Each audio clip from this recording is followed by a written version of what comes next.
Okay, pretty sure I got it going. So, yeah, we got it going on. Cool. All right, sweet. Yeah, the whole codex leaked, so that's pretty awesome. Really excited to actually have the rules. I actually got the rules last night at some point, but I wanted to be careful. So, when everybody else leaked it, I just figured I'd talk about it. So, yeah, pretty freaking insane. They're looking really strong. I've kind of read the rules. This is not my first time looking at them, so I can give you a little bit more analysis. And essentially, yeah, we don't have the lore or the painting sections, obviously, but the rules are out, so that is cool. I do look forward to kind of maybe reading if there's any lore updates, but I figure I could do that later. Mostly, I'm just kind of focused about the game in most cases. But yeah, the leaks are looking good, guys. It's looking pretty hot. So the army rule has changed, and I think it's much more in depth than it was before. Before it was just, basically it was rerolls, right? Reroll advance rolls, reroll hits, reroll charge rolls. Now every unit gets a special ability depending on what it is. Depending on what unit it is. So you get a pain token at the start of your command phase every turn, which is a buff because Dark Druhkari never got that before. So that's going to be 5 extra pain tokens across the course of the game. You're going to get a pain token every time a unit's destroyed, an enemy unit's destroyed, and also when an enemy unit fails a battle shock test. There are more battle shock tests in the Codex as well. So there is that. So that's pretty cool. And every time you use a pain token, it'll kind of tell you in the data sheet when to use it. And you can use a pain token on that unit for a specific buff. And the buffs are pretty good across the board. There's a couple of stinkers here and there on certain units, but those units are also just really good already. So, we'll dive into that as well. But they're situational. So we got the first detachment, which is the Coven. So they're basically all the homunculus type stuff. And their ability is just an army wide -1 to wound against weapons that are higher strength. So every time an attack targets a Coven's unit, if the strength is higher than the toughness of your unit, subtract 1 from the wound roll. This is typically pretty good against anti-large type weapons, so your Talos and your Kronos are going to be surviving a lot better in this detachment because you're basically getting a permanent, buff to your durability here, which is really good. And I will say racks are also much better in this codex than they were in the index, which is really awesome. The enhancements, there's a couple of really good ones in here, and I kind of want to take a minute to look at these. The Master Regenerist is a homunculus enhancement that basically gives you 2 extra bodyguard models revived over its regular ability. So if you guys don't know the homunculus, and we'll get into this later, but the homunculus gives for a pain token, you can revive D3+1 bodyguard models. He can join racks. And essentially, racks are much tougher now. They're 2 wounds apiece. So you can revive up to, on average, you're reviving 5 bodyguard models in a racks unit, which is pretty good. And, considering they're also -1 to wound against weapons that are higher strength than them and stuff like that, that's really powerful. I don't know if I always take this enhancement, but it is pretty good. We have the Master Nemesis next, which gives the homunculus anti-beast 2+ and anti-monster 4+.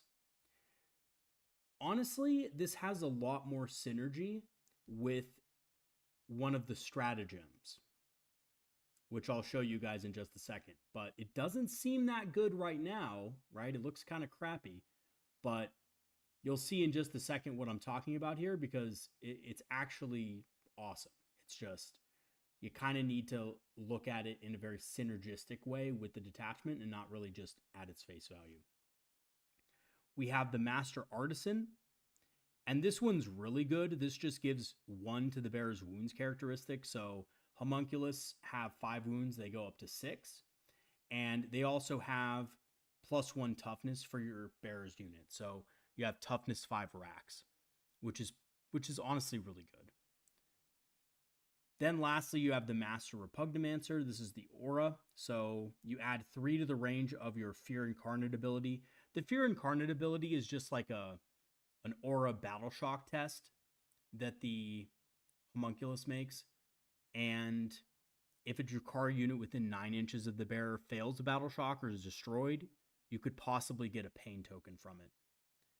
I don't know if it's that good, this enhancement, but it just seems like something you maybe throw on if you don't have any, if you have some extra points.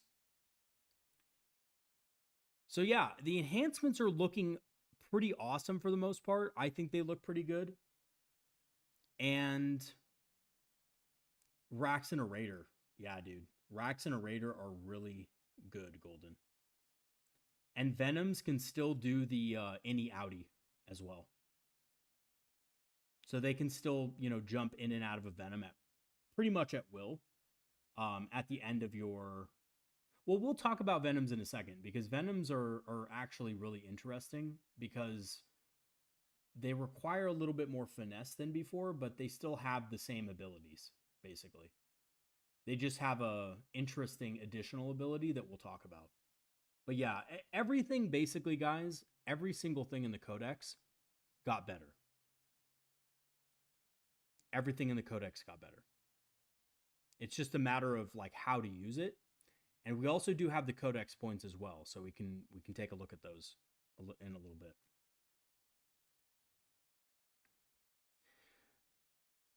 Okay. Oh, here we go.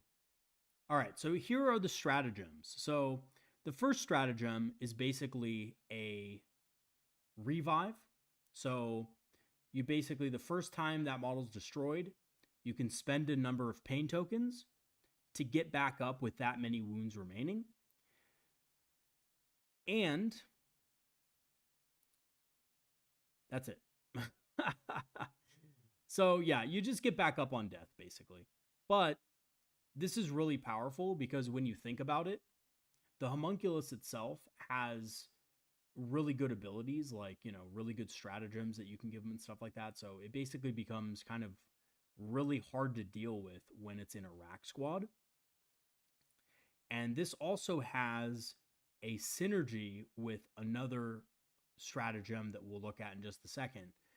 And yeah, so for 1 CP, you can get back up, which is really good. Okay. Symphony of Suffering. This is in the fight phase, just after a Druhkari unit from your army destroys an enemy unit. Now keep in mind, and something that you'll see throughout the Codex, is a lot of the detachments actually do not only target the units that are best in that detachment. So like the Coven's detachment, the Covens, homunculus Covens, they actually affect other Druhkari models as well. They just usually have a bonus for it being a homunculus Covens unit. So this can actually target any Druhkari unit. Each enemy unit within 9 and visible of your unit must take a battle shock test, and you subtract 1 if the unit is a homunculus Covens unit. And of course, you have to destroy an enemy unit. So basically how this works is you charge in, if you destroy an enemy unit, every enemy unit within 9 has to take battle shock. Now that doesn't seem that great on paper, but if you think about something charging an enemy unit behind terrain and your opponent has a bunch of units behind there that, are kind of ready for you and can,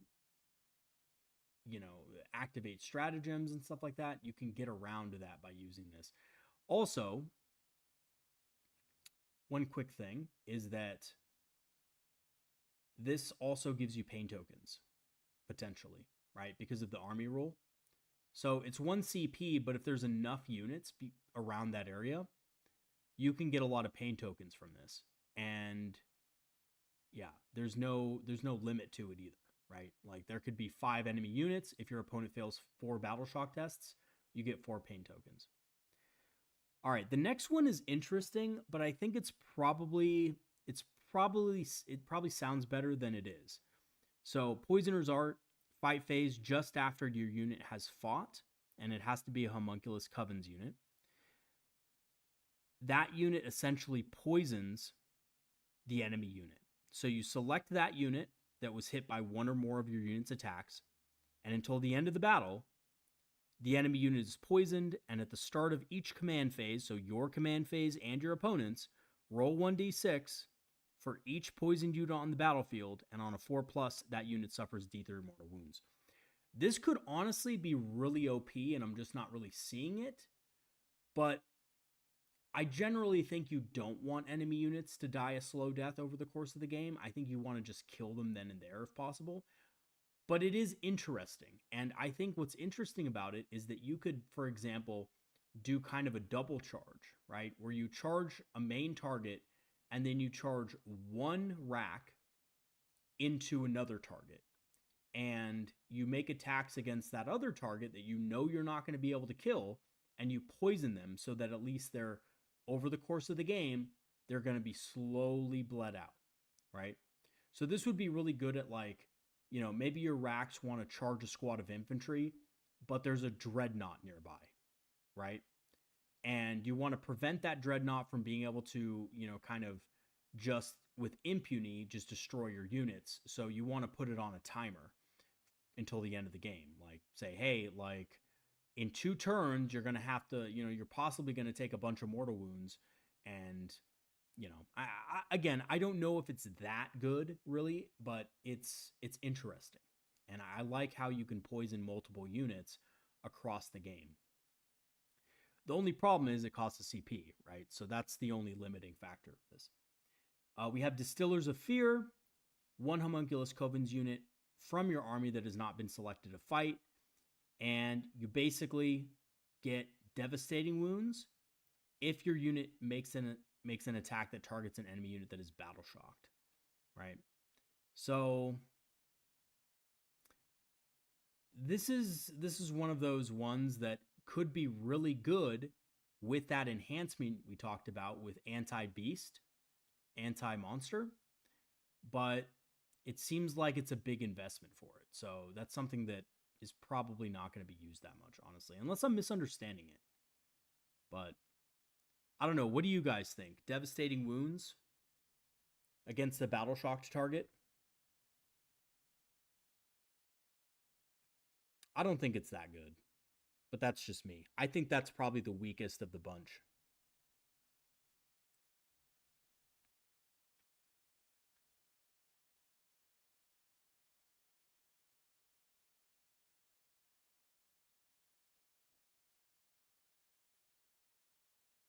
Yeah, and Smith, you make a good point on that as well, right? So, like, if you don't kill the enemy unit, they can't just fall back. There's a chance they will just die from the poison, right? So I do think that's pretty good. Okay. Yeah, let me know what you guys think of Distillers of Fear. I don't see it being used that much, to be honest, but it could. I could be wrong. I could be completely wrong on this one.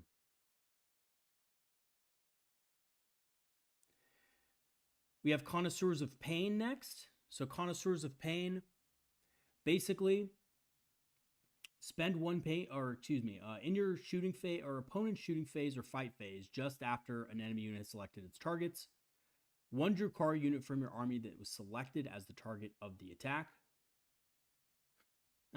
Yeah, Smith. Yeah, don't be battle shocked against Dark Eldar. That's bad.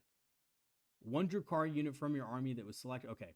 You spend 1 pain token until the end of the phase. Each time an attack is allocated to a model in the unit, worsen the armor penetration of that attack by 1. At the end of the phase, if your unit is still on the battlefield and it is a homunculus Coven's unit, you gain 1 pain token. So guys, this is what I was kind of most excited for, because this is a better version of Armor of Contempt. And I know that Dark Eldar don't have great armor, but it's not a Druhkari infantry unit. It doesn't specify only infantry or only mounted. It's any Druhkari unit. So that means it doesn't even have to be a homunculus Coven's unit. It has a little bit of a bonus if you're a homunculus Coven's unit, but it doesn't really matter, right? Like you could be a raider or a ravager or a void-riven bomber, and you could just get -1 to your AP values. So I think that's really good. Potentially really good on something that could save it. So I like that a lot. And you do have to spend a pain token for this ability as well, but the benefit is it lasts until the end, right?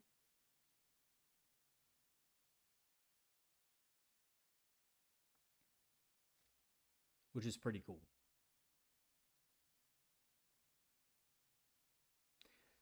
Smith, I think it's just enemy units that you get pain tokens from. But in this detachment, there's an enhancement that allows you to potentially get pain tokens from your own units. But other than that, no.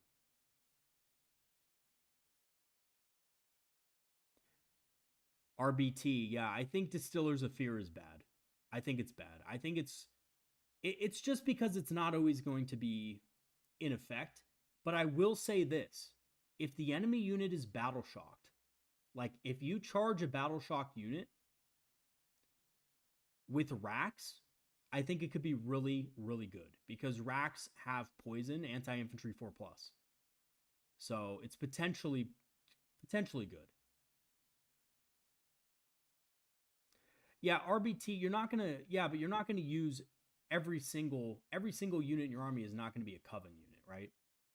So yeah, you're gonna have a lot of Coven stuff, but you're also gonna have other Druhkari units for like sticky objectives, and you're gonna have, stuff like that. So I don't think it's gonna be all Coven, obviously. And I don't think it should be. I think it's weird that we've gotten to this point where we're almost thinking like detachments can't be good unless we can fill the entire detachment with that specific unit. But yeah, Connoisseurs of Pain is really good. It's a better version of Armor of Contempt. And then we have Enfolding Nightmare, which is a surge move effectively. So one Homunculus Coven's unit from your army that was selected as one or more of the attacking units. Roll 1d6 for your unit, and you can move into engagement range with it after an opponent shoots you. So I think that's really good. I think that's a good strat. And, like I said, you're going to have other units in your army as well. Talos are really good. If you look at the Talos datasheet, they're still good. Chronos actually got a bit of a glow up. They're good.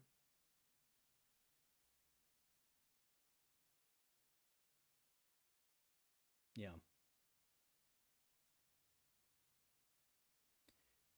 Yeah, we're going to get to Realspace Raiders as well. So let's actually move on from this. This is an interesting detachment, I think.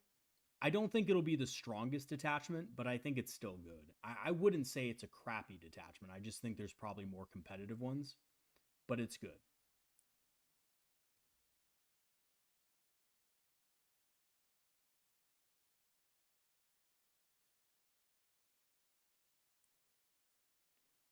Okay. Yeah, so I like this detachment here.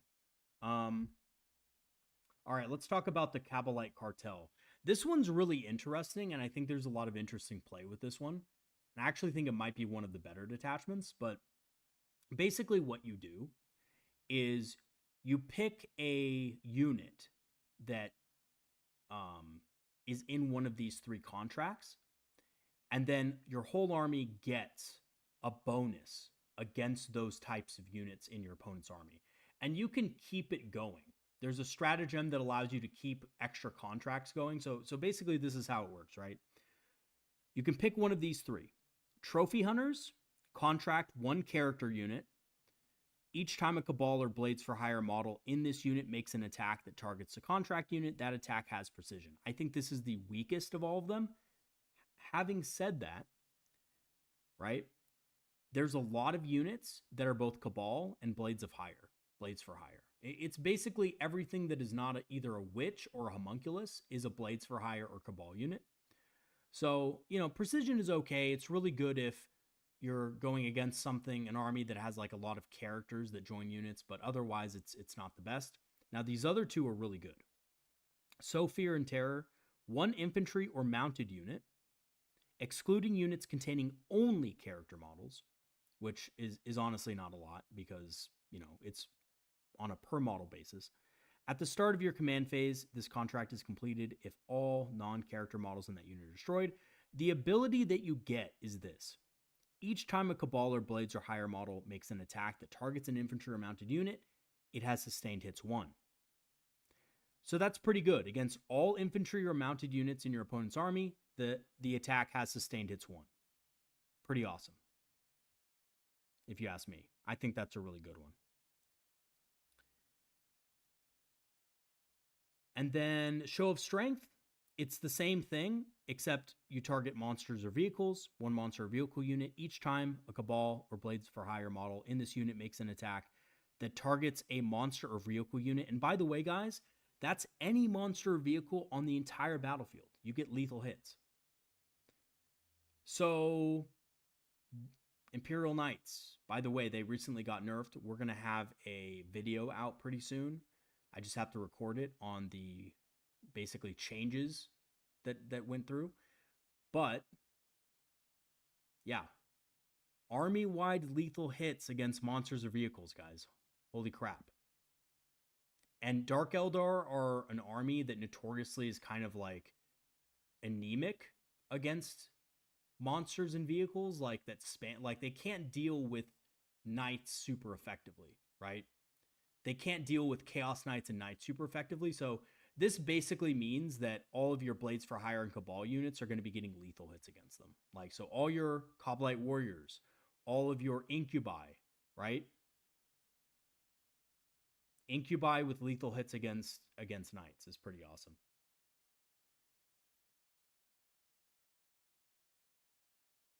Yeah, Triangle, I disagree. I disagree with that. You're saying everything got worse, but it actually didn't. Everything in the Codex got better. It's just a matter of points, right? And we don't actually officially know the points yet. So, yeah. Yeah, Haywire Cannons are okay, man, but they're bad against everything else. So if you're teching purely into Knights, you can have a bunch of Haywire guns. But if you actually do the math, there's not enough actual Haywire to kill every single Knight in their army. They're just going to overwhelm you at some point. Your Scourges are really the only things that can have Haywire that's effective. Talos can have Haywire, but again, you're gonna have to come out and be shot at. So they're only gonna get one chance to really shine. So, I mean, I've played against Knights with Dark Eldar. It's tough. Like even with Haywire and Dark Lances and stuff. So, it's a hard knock life, dude. You usually score more points, but I would think that this is actually better. Because by the way, Haywire didn't go away. Scourges are still good. Like we'll look at those data sheets in a bit. And yeah, Ravagers did go up 25 points, but they're also those aren't real points. Like you guys have to understand, those are Codex points. So those are the printed points that were printed months and months and months ago. You know, when they wrote the Codex. So yeah, they're probably going to reduce the cost of the Ravager. It would be my guess. Yeah, Scourges are also Blades for Hire, dude. Yeah. So your Dark Lances are getting lethal hits against vehicles, which is so good. Absolutely so good. All right, so let's look at the enhancements here. So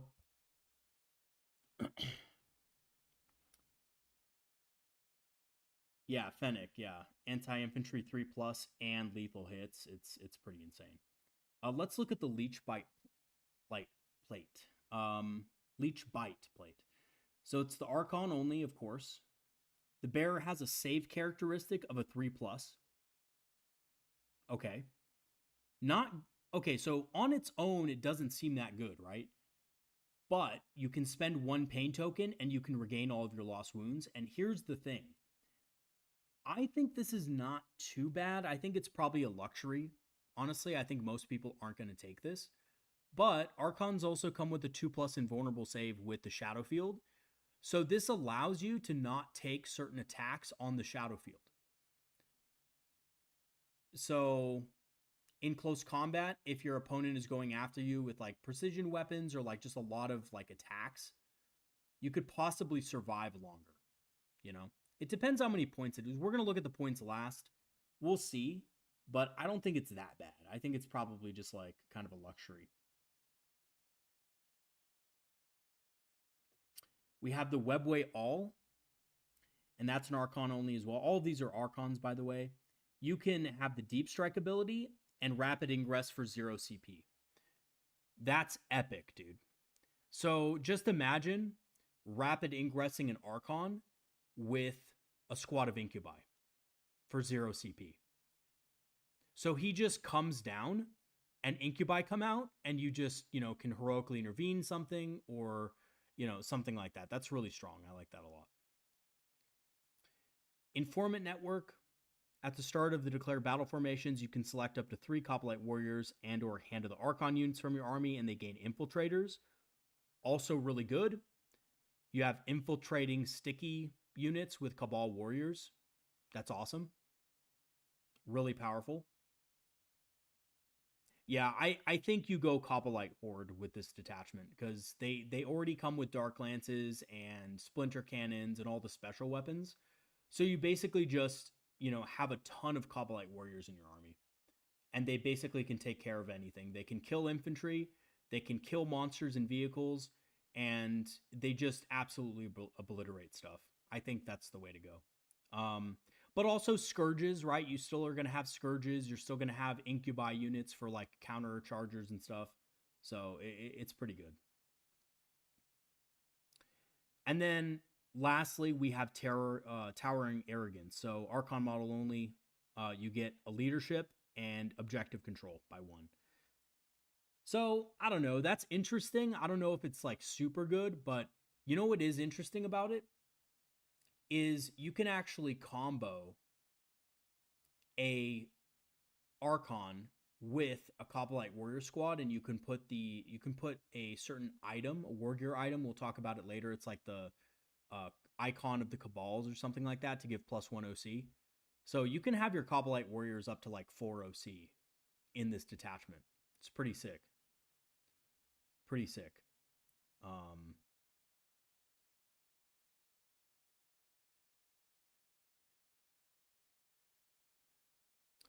All right, so let's look at the stratagems because that's pretty good already. And basically, the stratagems are also very good.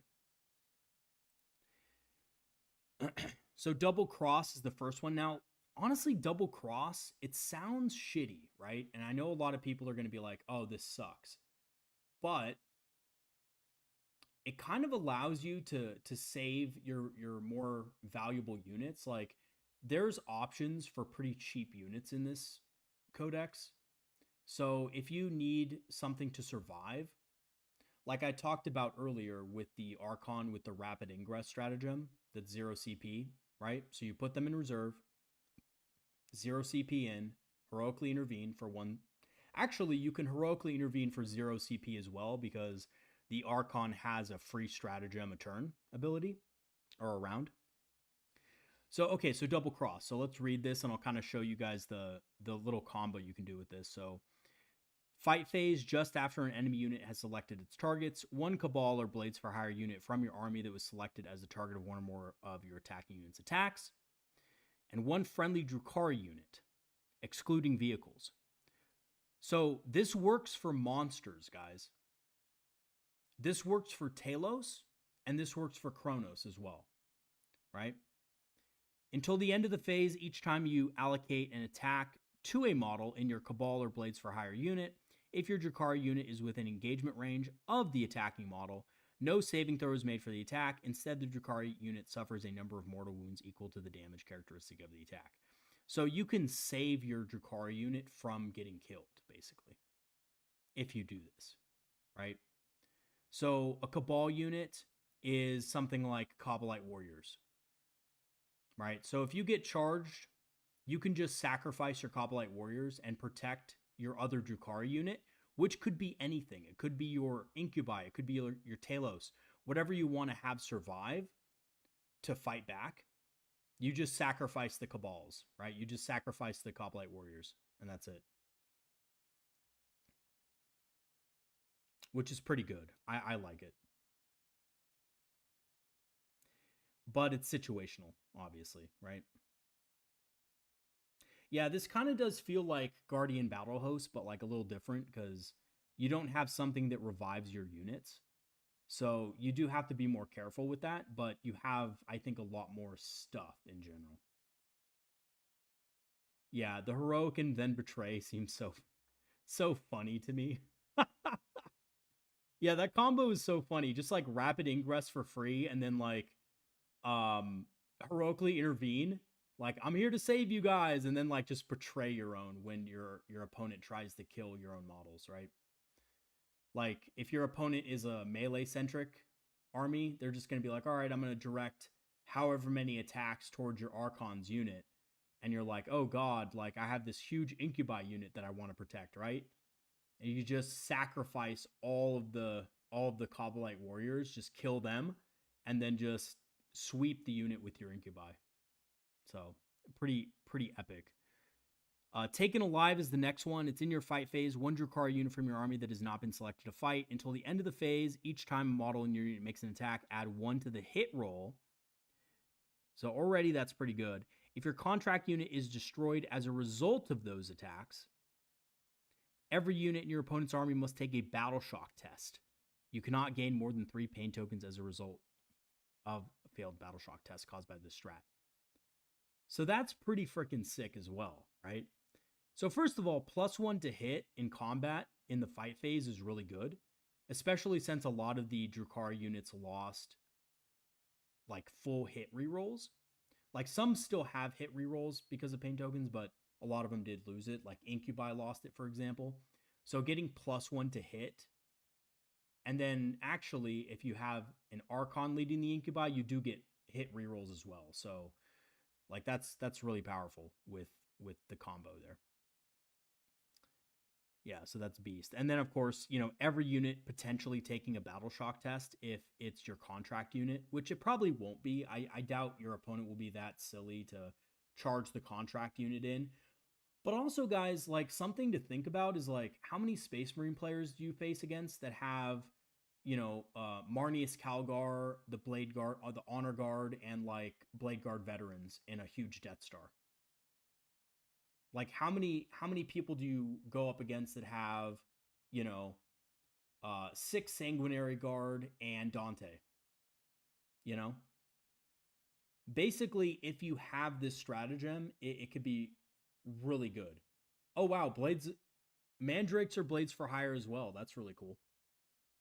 So mandrakes, guys, mandrakes with sustained hits against infantry in the early game.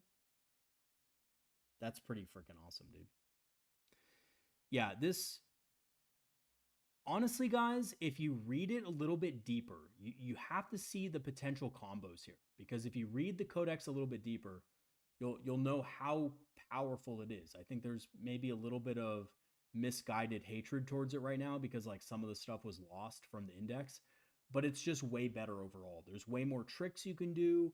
There's way more situations where your opponent's like, is not going to actually survive, you know, even with the lack of rerolls. There's a lot of ways to add rerolls back in.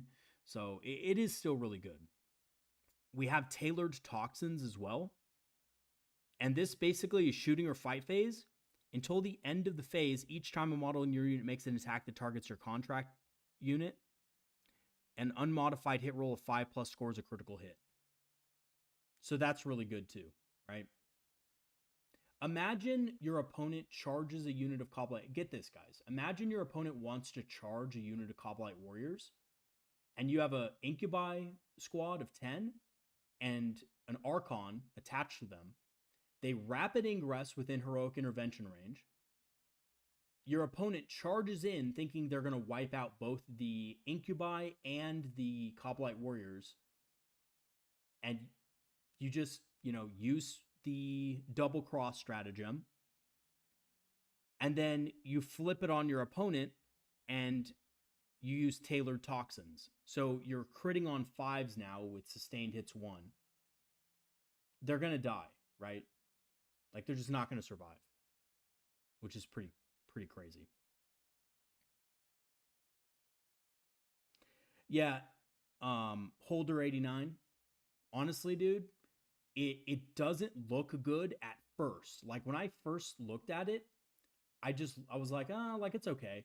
But when I started actually reading the combinations of stuff you can do with this army, my view completely turned around. Like, I think this is a really strong codex, and I think people who know the game, this is going to be a hard army to play, guys. It's not going to be easy. It's not going to be like, you know, you just pick up the army and start winning games because it's a new codex. Like, you really have to read it, you have to understand the combos, and you have to really plan for it. So, but I will say this, there's a lot of armies out there that the combos that you can pull off in this codex are really strong. So you got to just, you got to trust me on this one. This is really good. So, all right. So that's Tailored Toxins, 5+ crits against your contract unit. Enemies without number. Your command phase, just after you complete a contract, 1 Archon Warlord from your army, select 1 new contract, and you basically, so you select a new contract, essentially, right? So it's like, if you complete your contract, you kill your contract unit, then you can select another one. So let's say in that previous example I gave, we kill the contract unit, like we kill all the, we kill all the Blade Guard, and we kill, oh, by the way, like when we get to Incubi, you'll understand why I'm saying that, because Incubi are just absolutely nasty against heavy infantry now. They will dunk on Space Marines like no other. Like, they were good against Space Marines before. They're going to dunk on them extra hard now. And let's say you kill it. Well, now you can pick a new contract. So you can get an additional bonus for your entire army against a certain type of unit. Right? Like, it's really good. So this is good.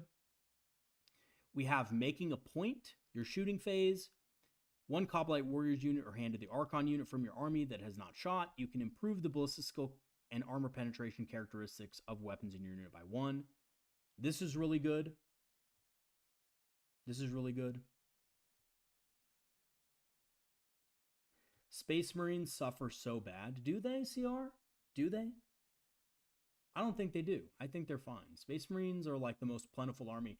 I went to a hobby shop the other day, and it's like the first time for a while that I was trying out a new hobby shop in the area. And honestly, everybody there was playing some form of Space Marines, and there was like, it was either Chaos Space Marines or regular Space Marines. And there was like a single demon player there. Like, everybody plays Space Marines. So I don't think they suffer one bit. Okay, and lastly, Deadly Deceivers. Your opponent's shooting phase just after an enemy unit has selected its targets. 1 Cabal or Blades or higher unit from your army. Okay, so...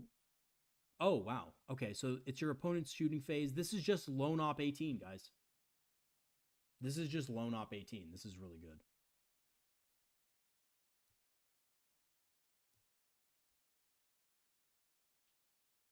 Yeah, I really like that one as well.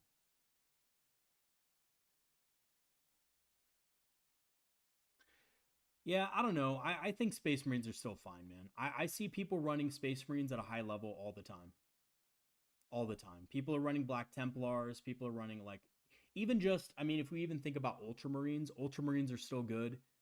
Like, you have Gilliman, he's a beast. You have, the Blade Guard and Marnius Calguard, they're still really good, Yeah, honestly, Triangle, there's not a lack of chaff, though. Like, you still have options for chaff. You can still split units. They're still cheap. Like, they went up a little bit, but they're still fairly inexpensive. Like, Mandrakes are actually better now, like, in a lot of ways. They have all the same stuff they had before, and they're still they're still decently costed. So, yeah, I don't know about that, man. I think they're still cheap enough. Racks are a little bit more expensive than they once were, but they're also more durable. So they lost a couple things, but they gained a couple things. We'll talk about it. All right. The next one is Realspace Raiders, and I love how they changed Realspace Raiders and actually made it into a real detachment this time around. So if we look at Realspace Raid, we have the Alliance of Agony. So it's kind of the same thing, except instead of gaining 1 extra pain token at the start of the battle, you gain 2 if you have any of the following combinations. So you can gain up to 6 potentially. So an Archon and a Kabalite Warrior squad will give you 2. Succubus and a Witch squad will give you 2 more. And a Homunculus and a Rack squad will give you 2 more. So you can gain up to 6 additional pain tokens in your army. Again, it just depends on what you want to do with the list. You don't have to pick all of them, but they're pretty cheap combos, and you get some extra pain tokens out of them. And there's some good stratagems that work with them as well. Yeah, Ravagers are good also. Ravagers with lethal hits. Or sustained hits. If you want to go Disintegrator Cannons, that's also an option now because Disintegrator Cannons are better.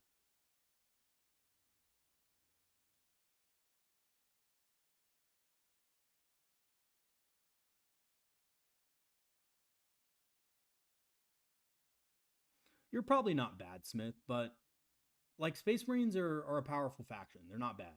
Like they're a good faction, right? Like Oath of Moment's a strong rule. They have a lot of strong characters. They have a lot of strong units.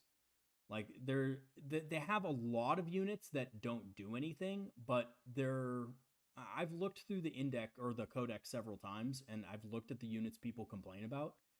They're really good. They're just some of the units are a little bit more specialized than the meta is really wanting at the moment, right? Like suppressors are a perfect example of this. Like nobody runs suppressors. They're terrible. Like everybody says they're terrible.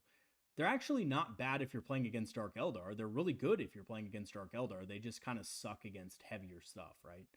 So yeah, I think it's really good. Dark Vitality, one of the enhancements. So the Bearer's unit is always empowered. You do not need to spend any pain tokens to activate that unit's pain abilities. That's really good. Yo, Will, how's it going? Yeah, it's super exciting. It's a good codex. Yeah, it's a good codex. It's awesome. Yeah, I mean, Smith, every codex is going to have some stinker units in it, I think, that are just not as good as other units. Like, if you have that many data sheets, like, if you have a codex with, like, I think they have probably 100 data sheets in the Space Marine Codex. Something crazy like that, right? Yo, James, how's it going? Good to see you here, man. Yeah, so like you're gonna have some bad ones, but that's just par for the course. Like the Eldar Codex has a couple of data sheets that aren't that strong either. You know, like it's just gonna be the case. Labyrinthian Cunning. So this one is really good because you can spend a pain token to gain a CP in this detachment. So it's basically like having Eldrad in your army. Or if you don't want to spend a CP, you can roll a 4+ and potentially get a CP, which is interesting as well. If you want to run Scourge, Incubi, Witches, and Cobs and no Homunculus, then you're probably going to go with Kabalite. What is it called? It's the Kabalite detachment. There's a detachment called the... Oh, darn, I forgot its name.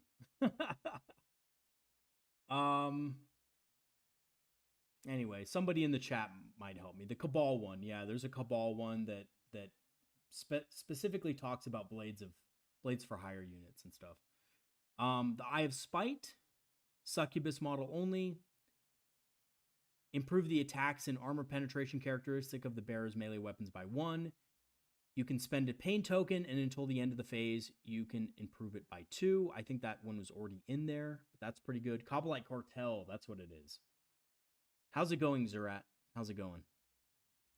Crucible of Malediction is the next one. A Crucible of Malediction is actually kind of like... I used to love the Crucible of Malediction back in like 5th edition, but it's certainly less usable against a lot of armies that don't have Psychers. So this one, basically what this does is you spend a pain token, and then every unit within 12 inches of the bearer, and it's only a homunculus, has to take a battle shock test, subtracting 1 if you actually spent the pain token, and then each time a Psyker unit fails that test, it suffers 3 mortal wounds. So this is potentially a way to get a lot more battle focus tokens, or not battle focus, excuse me, God, pain tokens, but If a Psyker unit fails, then it suffers mortals. So that's pretty interesting. Yeah, Rowan, honestly, I think Reaper's Wager is going to possibly be one of the go-tos for a lot of people because it's really strong. But I will say, we did lose a couple things in the Codex that are kind of a shame. So,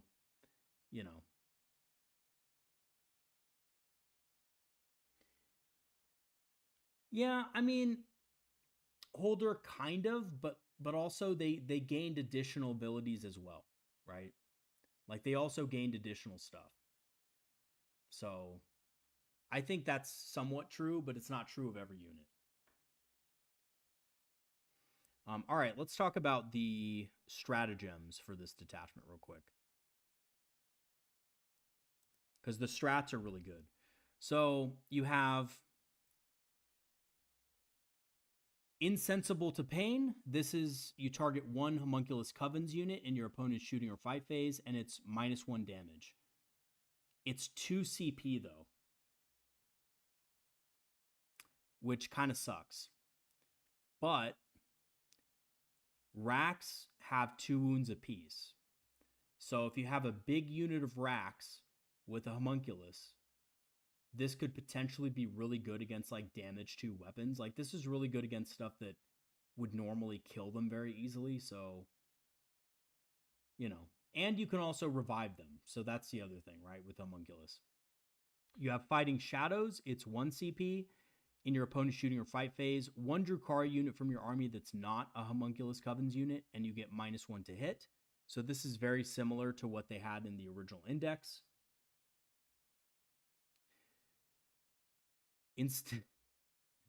I mean, yeah, probably, right? They probably did make racks a lot better just to sell maybe the combat patrol, but I mean, whatever. I mean, I think that's I think it is good. I think everything got better in general, Instinctive Spite. Start of your shooting phase of the fight phase, you select up to 2 Druhkari battle line units from your army or 1 other Druhkari unit. And until the end of the phase, each time a model in those units makes an attack that targets an enemy unit that is below half strength, you add 1 to the hit roll. If you spent a pain token, you add 1 to the wound roll. So I think that's pretty good as well. And simply because of the fact that you get to choose 2 Druhkari battle line units. So you get to choose 2 units. So that's pretty awesome. Dark Harvest. Start of the fight phase, up to 2 rack units from your army or 1 other Druhkari unit from your army, and you get lethal hits. So this is really good with a unit of Incubi, perhaps, or Hellions. I think it's really good with Hellions, actually, even more so. For 1 CP, Hellions can get lethal hits on their weapons. Pretty good. Eager for the Kill. Start of your movement phase. Up to 2 Witch units or 1 other Druhkari unit. And you just basically get 6 to the movement characteristic of the model. So it's auto advance 6. Now, you might be wondering, oh, well, that sucks because witches can't advance and charge, right? Well, the witch ability, the pain token ability for witches is actually advance and charge. So they get advance and charge. See you later. See you later, X. Or I guess just 8, I guess is your name. Roman numeral 8. See you later, man. Yeah, so that's really good. Auto advance 6 and advance in charge with 2 witch units. Like, I actually think this is insane, guys. So check this out. You have 2 witches are better, by the way. Just to let you guys know, witches are much better. You take 2 witch squads in a raider. You dump them out 3 inches, right? And then you can target both of them for 1 CP, and they get auto advance 6 on their movement, and they can charge afterward if you give them a pain token, which is pretty good.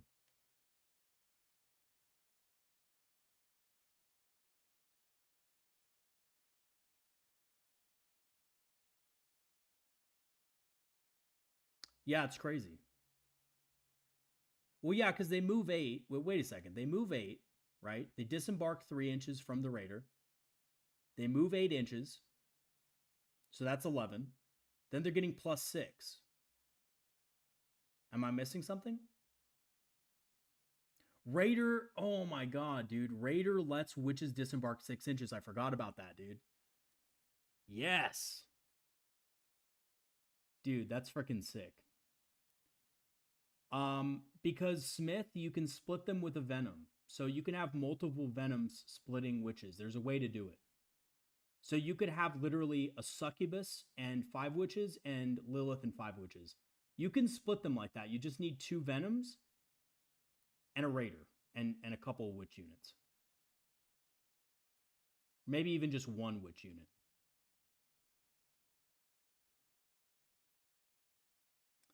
Okay, so that's eager for the kill, and then raid and fade. So this one's insane as well. This is really good. End of your shooting phase, up to 2 Kabalite warrior units from your army or 1 other Druhkari unit from your army, excluding scourges and aircraft. And yes, scourges still have a 6-inch move, by the way. So they still move, shoot, move. Each of those units can make a normal move of up to 6 inches. So you literally just get to move 6 inches with Kabalite warriors. And you can move within a transport. You cannot select units that are within engagement range of 1 or more enemy units. And you can't declare a charge, but guess what? It doesn't prevent you from moving into a transport again, does it? So you could literally get out of a raider with this. I know it's 2 CP, but you get extra CP here, right? And Archons reduce the cost of stratagems, okay? So you can move out, shoot something, and then move back in the transport, which is pretty awesome. And you could do this with 2 transports, man. You could do this with potentially 2 transports, which is pretty good. Yeah, Lilith gets to, yeah, she gets the same thing as Witch. Yeah, when she's with a Witch squad, she gets all the abilities that the witches have. That's one of the things, Zurat, about the Power from Pain, is that the pain ability of the character also affects the units they're in, if it says that unit, right? All right, let's go to the next detachment, and I believe this is the Skysplinter Assault. I'm going to go through this one quickly because it's essentially exactly the same. Skysplinter Assault really doesn't, honestly, it really doesn't change at all. We're still going to have ignores cover when you get out of a transport and lance. So ranged weapons get ignores cover, and melee weapons gain lance, which is really good. Yeah, no problem, Zurat. No problem at all, dude.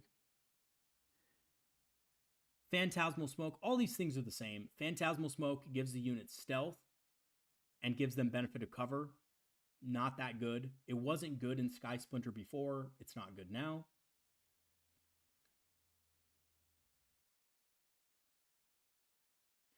Yeah, I'm interested in that as well, Roan. I don't know exactly what it says, but I know that witches have more attacks now, and they also have better weapons. They have gladiatorial weapons that they can take in the unit.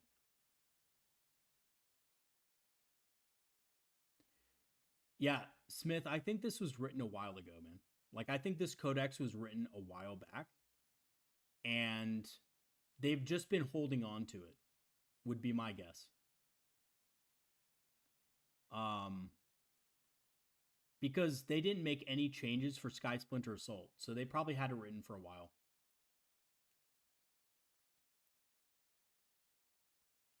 Yeah, and Sub-Zero, the witch leader, can take a power weapon, which is really good as well, which is basically the same thing. Okay, so all the things are the same here. Spiteful Raider basically gives you 1 additional pain token if you kill a unit on objective. Nightmare Shroud means that your unit can't be overwatched when it comes out of a transport. And Sadistic Fulcrum means that the transport can make can reroll hit rolls if you empower the bearer's unit in the shooting phase. So if you empower a Kabalite warrior squad that comes out of the transport can reroll the hit roll. Now, here's the thing about this. The Sadistic Fulcrum is actually not as terrible as some people might think. and I'm just going to explain why really quick to everybody. And it's because you can use split up squads of Dark Eldar in Raiders. So you could use Venoms to split squads of Cobs and Witches. Now, obviously, you're not going to use this with Witches, but you can... Okay, so you can have like a squad of 5 Incubi, for example, and an Archon disembark from a transport, right? Oh, no, sorry. You know what? I'm wrong on that. You can have, not Incubi. You can have a Cobb squad, like, split up with an Archon, and another squad in the transport itself, and you can get reroll hits on the transport and use firing deck. So that's what you can do with that. I don't know if that's worth all that trouble, but it is something you can do, right?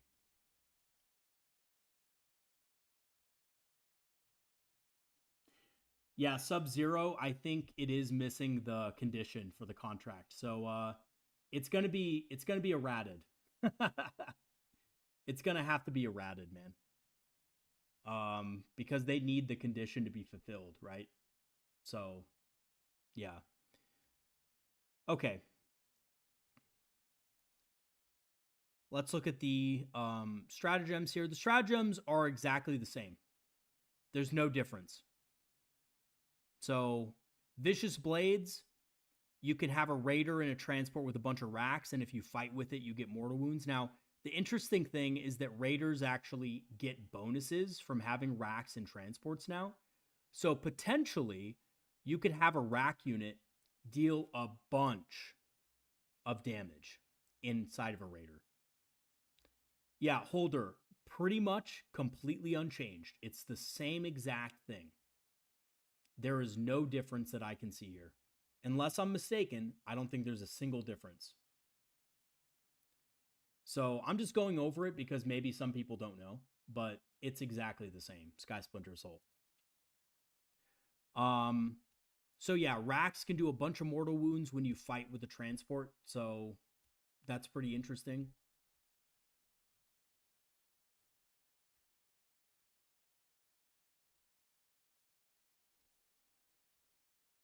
I didn't notice anything, Triangle, but I mean, maybe, but I doubt it because it was written. This codex had to have been written way before, had to have been written like a year ago, so at least, right? Wraith-like Retreat. Same thing. You just move. You make a normal move towards a transport, or if it's a witch unit, you could just make a normal move. After the fight phase, pounce on the prey. You can get out of a transport that moved and still charge. Skyborn Annihilation gives a unit that disembarks from a transport sustained hits 1. If it's a Kabalite Warriors or Hand of the Archon unit, it sustained hits 2. Swooping Mockery, if you move within 9 inches of a Druhkari transport, or your opponent does, you get to move 6 inches. And then Night Shield gives one of your Druhkari vehicles a 4+ invul against shooting.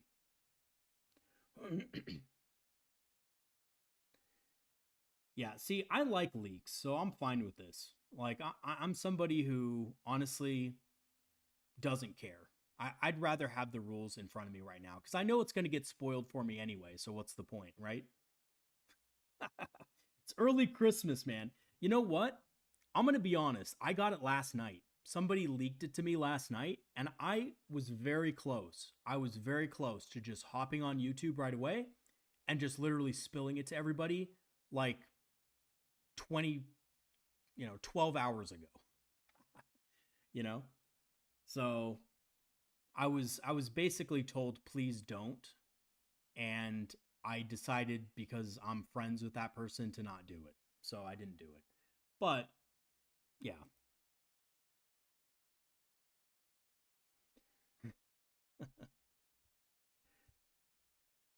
Yeah, Sub-Zero, that's why I was in. I know you're James, but I'm just gonna call you by your YouTube name for now. Yeah, that's why I was in voice chat, dude. I wanted to talk about the leaks and stuff with people. All right. Let's move on to the next detachment here. I think this is the last one, if I'm not mistaken. It's the Spectacle of Spite. So I don't know if this detachment is super strong, guys, but this is giving me major 9th edition vibes, and this is giving me major 5th edition vibes. I really love the detachment. I just think it might suck, but I think it's really cool. Oh god. Okay, so this is the witch detachment, and you basically get combat drugs as a detachment rule. So I love it. I love it. Combat drugs. Here we go. That blow, you know. We're gonna have to, you know, tighten our arms on this one. We're gonna have to tighten our arms and put the needle in, because basically combat drugs gives all of your witch cult units an additional ability for the rest of the battle round until the start of your next command phase. Holder, it's because they're the kill team. So that's why they're their own unit. They're the kill team, and they have different weapons and upgrade options for their different models. So if you look at the kill team, it's actually not the same as a regular Cobb squad. So that's why they put it in the Codex. It's the same thing with, what was the other unit that got introduced? It's the same thing with Void Scarred and Void Reavers, right? Like, they got a kill team, so they had to put them in the Codex. And that was last edition, of course. Yeah, it's an upgrade sprue. It's an upgrade sprue. I mean, it's nothing special, but it's like there's different options, right? So here are the different detachment rules. You can either give your guys +1 attack. You can give them +2 to your movement. You can give them +1 weapon skill, which is really good to the melee weapons. You can add 1 to the toughness of your units. So what that means, guys, is toughness 5 Hellions. Just saying. You can add +1 to the strength characteristic of models, so that's really good as well, because witches have really low strength values. So against a lot of opponents, +1 strength is just +1 to wound, which is really good. And then Splinter Mind is +1 ballistic skill, which that's probably the worst. I don't know how good that is, but that's definitely the worst. So you can pick one, or you can randomly choose them by rolling 2d6. And I think rolling 2d6 is probably not going to be something you do unless you don't care what bonuses you get, and it's kind of just like a Hail Mary, and you really need to kill the unit, but on average dice, whatever you pick is not going to be enough. Yeah, I know, James. They move so fast, dude. In this detachment, the Reavers move so quickly. It's really cool. I don't know if they're like super good, but they're definitely usable for objectives and stuff. Like, you could use them turn 1 to get behind enemy lines. Yeah, Reavers are so... Actually, you know what? I take that back. I think like 1 unit of Reavers in the army is a really good idea, because you can automatically score something in the first turn, right? Behind enemy lines. Boom. And you could possibly... I mean, you have to advance, right, to use the extra 8 inches, so it's not like you can use... It's not like you can do any actions, but it does allow you to move pretty quick. Yeah, I mean, potentially you can go 18 inches, right?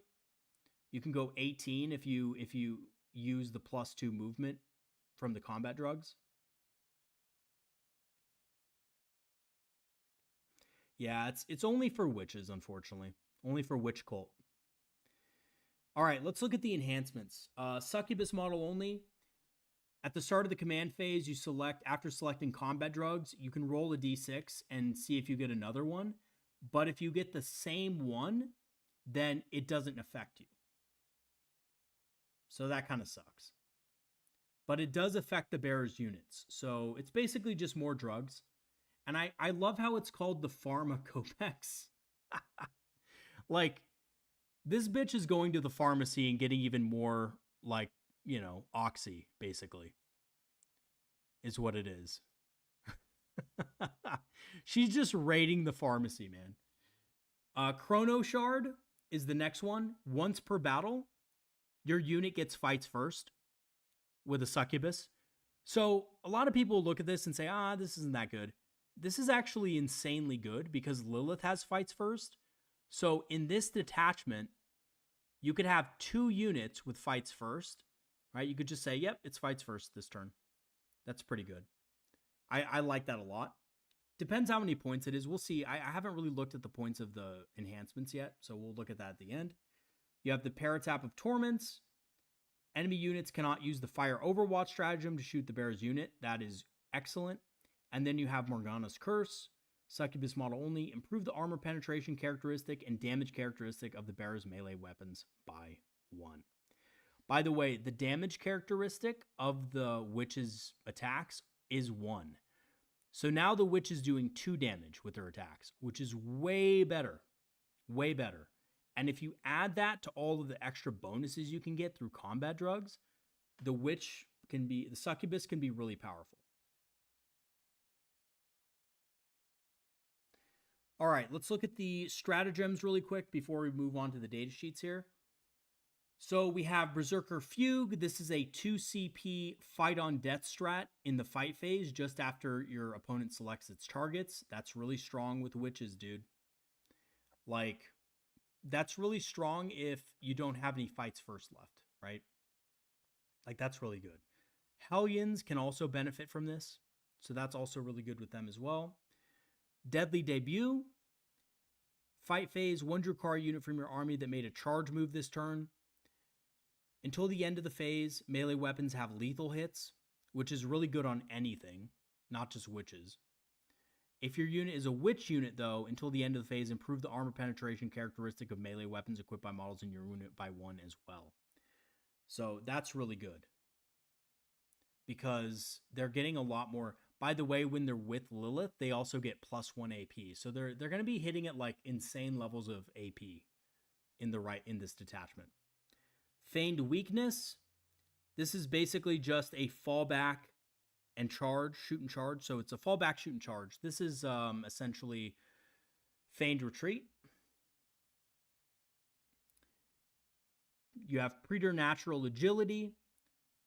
And this one's a little bit weird. It's the start of your movement or charge, and you can basically move over enemy models, and you don't take any negative modifiers to your movement. And it's Witch Cult, so that's really good as well. So this allows units like Hellions that, you know, can normally have trouble moving around stuff. They could just move right through it, which is great. You can move through enemy models.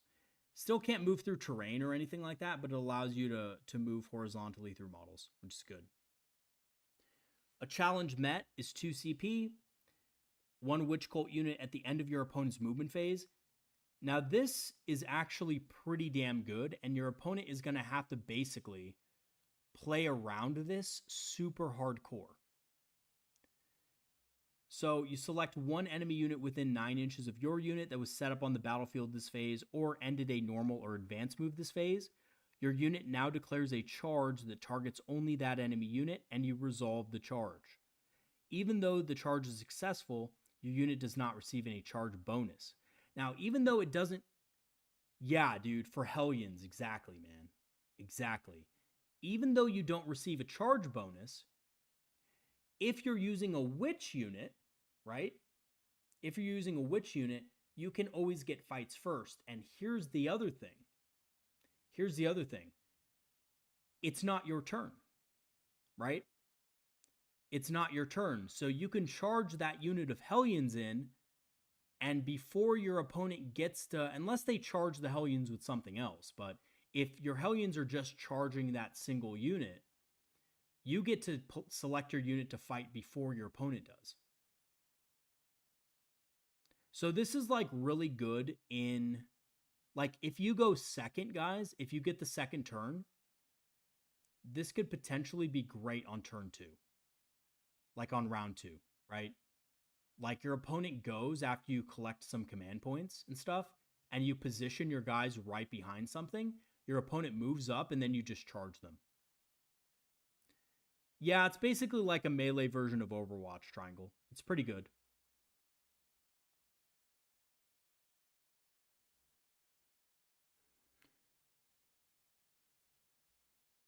Yeah, end of your opponent's movement. Yeah, it's pretty good. It is 2 CP. I think it's a balanced stratagem because it's 2 CP and it's also like you don't automatically make the charge. So it's not guaranteed, right? Your opponent has to be pretty close to you. So it's very situational, but it can be very good on certain terrain layouts when you're defending an objective. And actually, weirdly enough, I think a lot of stuff in this codex is designed around scoring primary points. Like there's a lot of stuff that's designed around being able to outmaneuver your opponent for primary. And it's one of the reasons why I think it's going to be so good, like in the hands of a skilled player. Like I'm honestly like I'm a decent player and everything, but I'm not like a Dark Eldar expert or anything. I can visualize all the combos and how they're going to be really good. I think skilled Dark Eldar players are going to take this detachment and just absolutely brutalize people with it. Honestly. Like, yeah, there's some points increases that we've seen, but these are just codex points. They don't mean anything because they were written a year ago, guys. They were literally printed out a year ago. We've seen so many point decreases since then. I think realistically, we're going to see just probably some of the units that are kind of like questionable, like the Ravager at 125 being dropped down. Oh, good point, Golden. Good point. Hellions have the D6 move when an enemy gets within 9 inches. Yeah, you can use that to make the challenge easier. Dude, that's great. I didn't even think of that because I forgot what the Hellions ability was. But yeah, you're right. You're right. That's awesome. Yeah. Smith, I don't know about the unskilled player. I don't think the unskilled player is going to do very well with this army. But you can get skilled. That's the thing, right? You could just play the army and learn it and get skilled. Like there's no barrier for people playing the army and learning it. Same thing with Eldari. You can become a good player by just playing the army and learning the strategies and stuff. Like it just requires a little bit of extra work besides, just knowing the base rules of the game.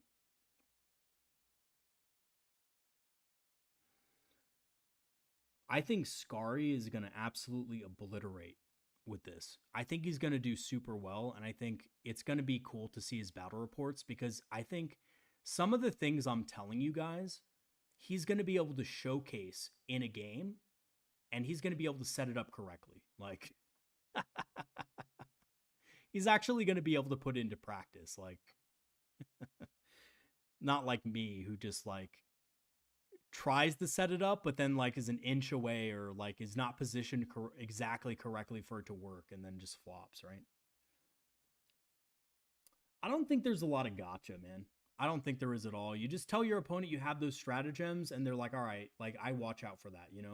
There's a way to communicate with your opponent and tell them, hey, look, I can possibly do this if you move within range of me, right? Also, the airplanes, by the way, both the bomber and the fighter are both still pretty good. Like they're actually even better. They got buffed, if you can believe it. Chicken. I would love to see somebody run like 60 witches and 60 Kabalites. I don't even think you could fit that. But here's the good news. Like all the old Druhkari models, I know we didn't get a range update, but they're still on 25 mil bases. Yeah, Smith. If they honestly, yeah, if good players are smashing and just doing really well with the Codex, obviously it's going to get nerfed. That's just what it is.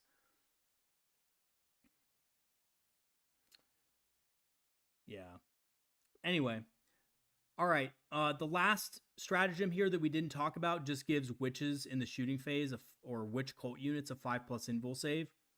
I think this is probably the crappiest of the bunch. I don't understand why it's there. A 5+ invul save instead of a 6+ invul save. It's okay. It's just not going to really save you. I think if you get caught in the open as a Dark Eldar player, you're dead. That's it. So, yeah, it's not that good. Yeah, chicken. Also, yeah, you're absolutely right, right? The Codex points are 115 for cobs, but here's the thing, it might be reduced, right? It might be reduced because this was written a year ago and the points are not updated and Druhkari points have decreased since then. So I honestly don't think that that's still going to be the point cost. But cobs are better. So, they did get improved. All right. Let's talk about Kabalite warriors while we're at it. So, cobs are better than before. They have one less movement, which does kind of suck, but they really never needed movement 8, in my honest opinion. Movement 8 was like kind of arbitrary for a shooting unit. But they have all the same options as before. So nothing has changed there. All the weapons are basically the same. The only thing that's really changed is the power weapon on the leader. Now it's AP -2. That's it. Yeah, chicken, you're right. They can only stick you with inside a raider now. But I would argue, guys, that that's actually how you want to run them is in raiders. Like if you take a Kabalite warrior, you should be running it in a raider now because the fact of the matter is you have a ton of strats that allow you to get back into a transport now. So you can hop out of a transport. Here, I'll talk about it when I talk about their abilities. So all the weapons are the same, but their ability, Sadistic Raiders, allows you to spend a pain token to reroll a wound roll of 1, and if the target is on an objective, you can reroll the total wound roll instead. So that's pretty awesome. And then they do still have sticky objective, but not while they're in a transport. So they did lose that. Everything else is exactly the same. They have the Kabalite icon, which can add 1 to the bearer's objective control characteristic, or you could give them grenades and smoke, the smoke and grenades keyword. Honestly, I think in most cases you're just going to give them the +1 OC nowadays. But yeah, because I think there's other ways to get the grenade keyword, honestly. And you're going to probably want an Archon as well. Yeah, the pain ability, yeah, it doesn't work well within a transport, but you can get in and out of a transport, right? Like you have stratagems that allow you to move back inside of it. So that is pretty good. There's 2 detachments, I think, that you can make a normal move after shooting, right? Or maybe just one. Maybe I'm thinking of. I think it's 2, right? I think it's the Cabal detachment, the Cartel, and also the Realspace Raid.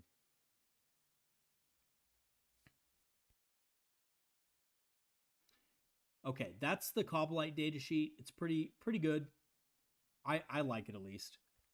Next up is the Succubus and Lilith. And Lilith is up here, but she has her own screenshot, so we'll talk about her in just a second. Oh yeah, and Skysplinter has Wraith-like Retreat as well. Yeah, it does. You're right.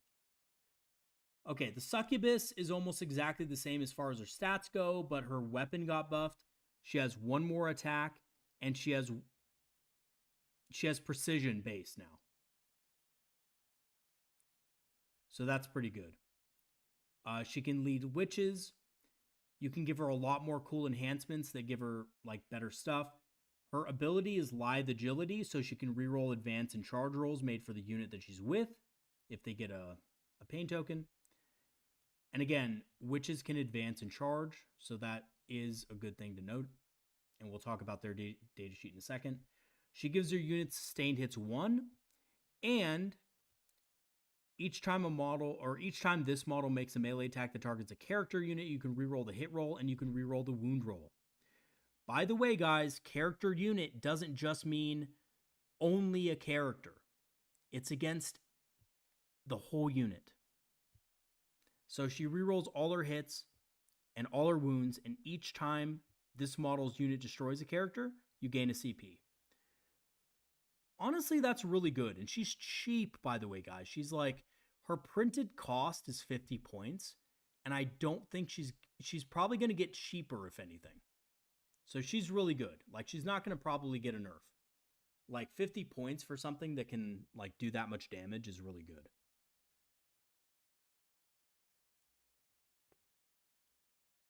All right, let's move on. Reavers. I know you guys wanted to talk about Reavers. So, Reavers move 16 inches, toughness 4. Their stats are exactly the same, right? Their stats are exactly the same. Weapons, pretty much exactly the same. Let's look at their abilities. So their abilities did change a little bit. Matchless Swiftness, you can give them a pain token to make them empowered, and when they advance 8 inches. So they can go 24 inches with an advance. Their war gear abilities, you can choose one of these per 3 models. You have Cluster Caltrops, which give you the ability to re-roll their Eviscerating Flyby ability, which it's the same as before.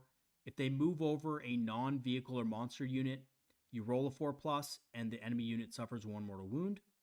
It's not that good, honestly. But the Grav Talon is pretty good. So the Grav Talon gives the melee weapons of the bearer armor penetration of -2 and lethal hits. So you got 4 attacks. One of your models has lethal hits and AP -2 on their blade. So it's basically like a power weapon with lethal hits. It's not bad, but it's not like incredibly good. I think these guys are like really good at like scoring secondaries and stuff because they're so fast, but that's probably about the limit of it, because I don't think their damage is that good. They do get a Heat Lance, but again, like the Heat Lance, in my honest experience, doesn't really do all that much most of the time. All right. There might be a few synergies that I'm not thinking about, but I think that's about it. I think they're definitely an objective style unit. All right, let's look at Lady Malice.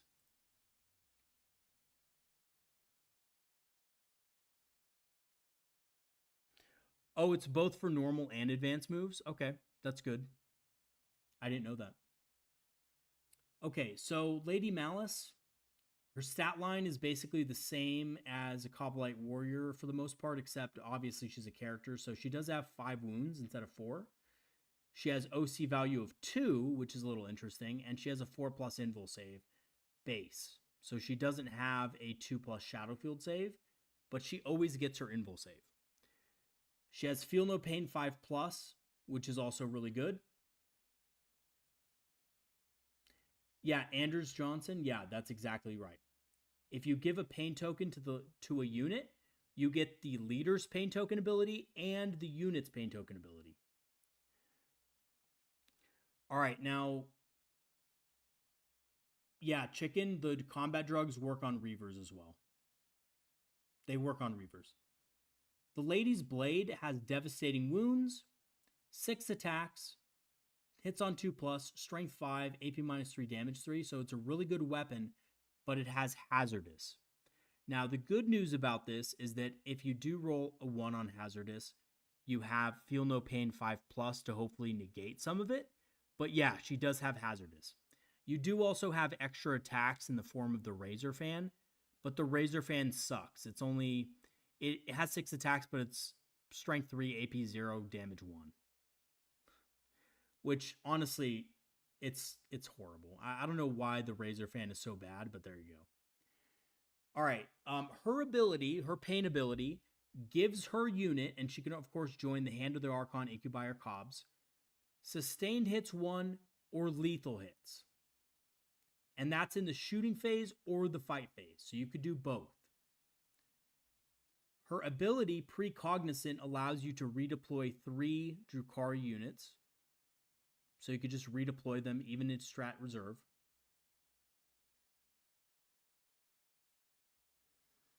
And she has Mind Like a Steel Trap. So she has the old Archon ability where, and you don't have to be the Warlord. It's just each time your opponent targets, and it's not just once. Each time your opponent targets a unit from their army with a stratagem, within 12 of this model, the cost of that stratagem goes up by 1. So that's really good. Yeah, I mean, maybe the Razor fan isn't that bad, but it just doesn't have enough attacks, you know? Like 6 attacks with strength 3 is just almost never going to do anything, which is what I don't like. However, you do get to benefit from like, you know, sustained hits or lethal hits with their ability. So maybe I'm like not really giving it enough credit. I don't know. It is just extra attacks, but you know, I think of like something like Lycus, and Lycus's extra attacks are actually really good.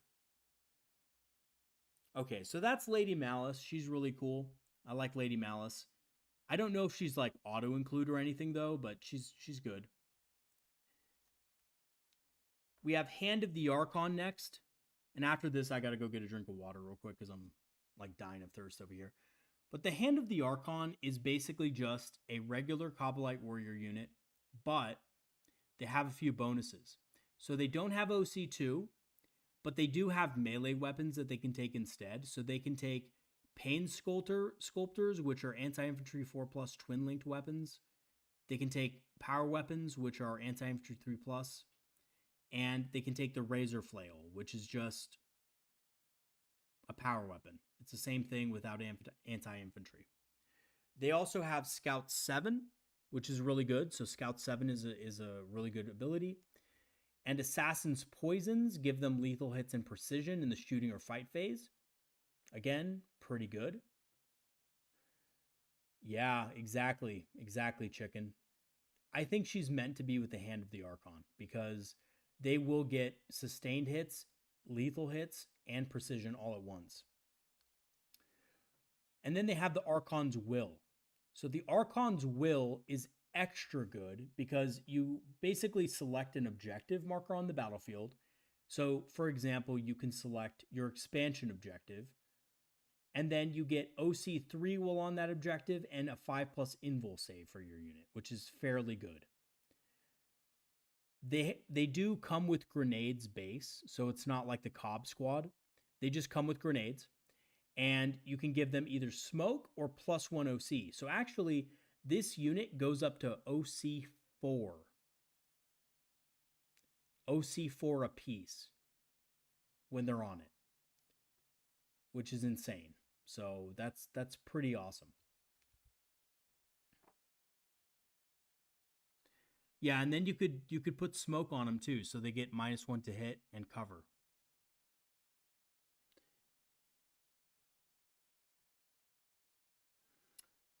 I mean, you missed a couple data sheets, Smith, but that's about it. All right, let's look at the next unit. You got Drazar and Incubi. So I'm just going to say this right off the bat. Incubi are freaking good. They're awesome. They're a really good unit now. They were good before, and they're even better now. So let's read Drazar first, though. Drazar's, he's okay. Yeah, Reapers is still a thing in the Codex, man. Reaper's Wager's still there. We're just not going to go over it because it's the Grotmus detachment, so it's something we already knew was going to be the same.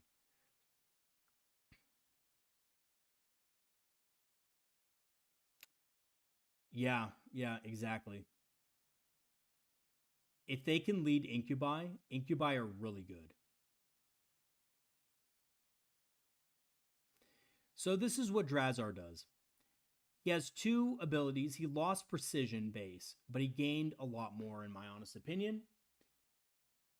He has 6 attacks, weapon skill 2, strength 6, AP -2, damage 3 on his single blade attack, and his dual blades have 8 attacks, hitting on 2s, strength 5, AP -2, damage 2. They both have dev wounds, and his pain ability is Master of Blades. So you can spend 1 pain token to empower it, and each time this model makes an attack, you add 1 to the wound roll. So that's already his old ability, so that's pretty good. While this model is leading a unit, each time a model in that unit makes a pylon or consolidate, it moves up to 6 inches. And lastly, if you target a unit that is below its starting strength, you can reroll the hit roll. And if it's below half strength, you can reroll the wound roll. So it's just him. Honestly, I think he's probably better off. He's good, don't get me wrong, he's good. But I kind of think the Archon is better. And I'm going to tell you guys why in just a second, because the Archon is just absolutely elite. Absolutely elite.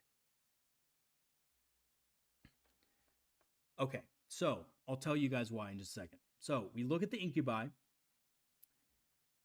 They have some pretty good things. So first of all, they have the same number of attacks with the Clave, the regular Clave, but they have one more strength. So they're strength 5 now. The Clavix, however, got buffed. So he has 4 attacks at strength 5, AP minus 2 damage 2. The Demi-Claves are against, single wound infantry, and they have 6 attacks at strength 4, AP minus 2, damage 1. And Incubi get a shrine token now. So just like in the same way that the Eldar can use shrine tokens on their aspect warriors, Incubi can too, which is what I was kind of hoping for. Now, where these guys really get better is with decapitating strikes. Decapitating strikes, in the fight phase, you can spend 1 token to give them devastating wounds against infantry. Let that sink in for a second, because guess who has an anti-infantry weapon? The Archon. So the Archon can use his own ability, we'll talk about the Archon in a second, to reroll hits and also have anti-infantry 3+ with dev wounds. Pretty sick. Now their other ability is Tormentors, which causes a battle shock test, but it has an additional effect. If the enemy unit is battle shocked, then you get +1 to hit against them, which is insanely amazing. So that's really good.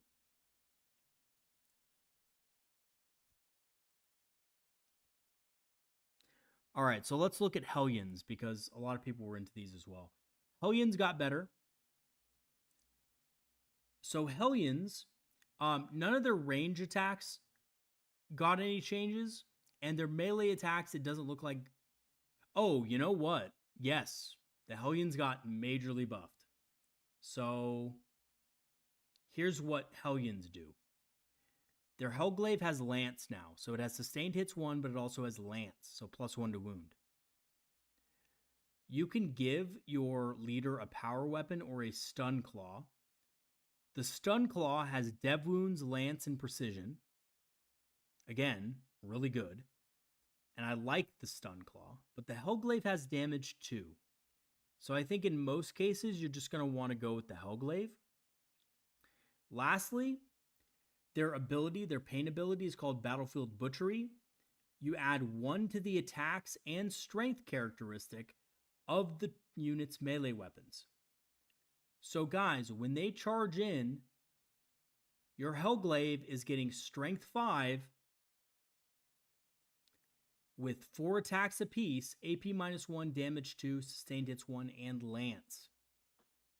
And their ability, Skyboard Evasion, lets them move D6 after an enemy unit moves within 9 inches of them. So they basically have the Ranger ability, which is really good as well. It means they can kind of move in a little bit of an extra distance or get out of combat so they don't get charged.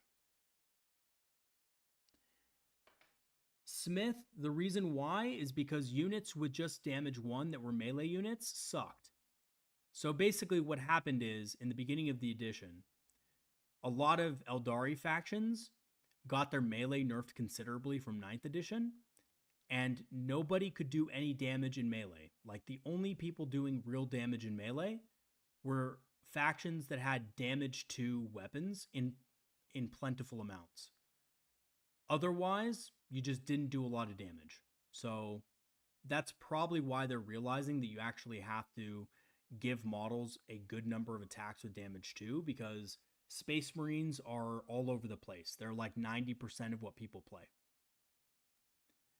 And if that's all you play against, then you have to have weapons that actually deal damage against them. And that's really all it is, right? So it's not like because like GW wants to like dunk on Space Marines or anything like that. No, it's just because you need to be able to deal with Space Marines, so you need weapons that can actually do damage too. That's all. So yeah, Hellions are pretty good. I'm really interested in Hellions. I think they're really cool, and you get them in the new Battle Force box, so that's awesome. All right, let's look at the Homunculus. All right, actually, I'm gonna go get a drink before I get into this, but yeah, it's the Homunculus is decent. I'll say that he's decent.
Alrighty.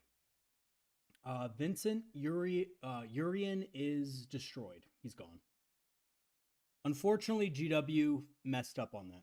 So that's the one thing that I don't like about the Codex is that they got rid of like some of the coolest units. So they got rid of all the fine cast units. All right, let's talk about the Homunculus a little bit real quick. Homunculus I'm going to go over quickly because his only place is with Rax. He really doesn't do much else for any of the other stuff. So yeah, Smith, you're right though. Your point is absolutely right. And it's because everybody in the game, basically 90% of the Warhammer community plays Space Marines. They have a super amount of over representation in competitive and casual play. And that's why. And yes, it's not lore friendly, but GW has a Space Marine problem. And that's because everybody plays them, so everything has to be balanced around Space Marines. It's absolutely not how the lore should be, but what are you going to do? It's they're a popular faction. Now, personally, I think that people should invest, or GW should invest more in other factions so that more players branch out and play different things. And I think if you saw that more, then you would see more people, maybe different weapon selections it could change, could swap around. Yeah, grotesques are gone too, Vincent. All right, so as far as his melee power is really not good. He has anti-infantry 2+ and precision on his weapons. 5 attacks, weapon skill 2, strength 3, AP -1, damage D3. You can kind of see it here. The Stinger pistol has precision as well, but still not great. Like he's good against maybe he's good against some characters. Maybe he can kill a character, but he does have Feel No Pain 5+. Dylan, the consensus, at least my opinion, is that the Codex is really good. But we did lose, the fine cast units are gone. Fleshcraft is his ability to return destroyed bodyguard models, D3+1. Remember that in the Coven's detachment, this can be improved to D3+3. So that's rack models. Racks have 2 wounds apiece now. Fear Incarnate, you subtract the leadership characteristic of enemy units within 6 inches by 1, and every time your opponent fails a battle shock test in your opponent's command phase, if such an enemy unit is below starting strength, they also have to test for battle shock. I don't know, that's an okay ability. I guess it could be good in some circumstances, but not every circumstance.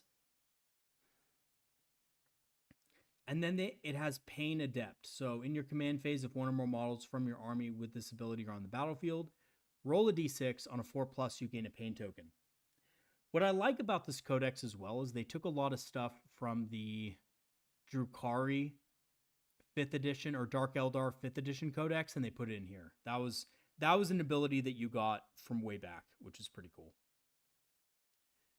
All right, moving on to the next thing here, the Talos. So the Talos is pretty much exactly the same in a lot of ways, has the same kind of weapons and stuff. Everything's the same here.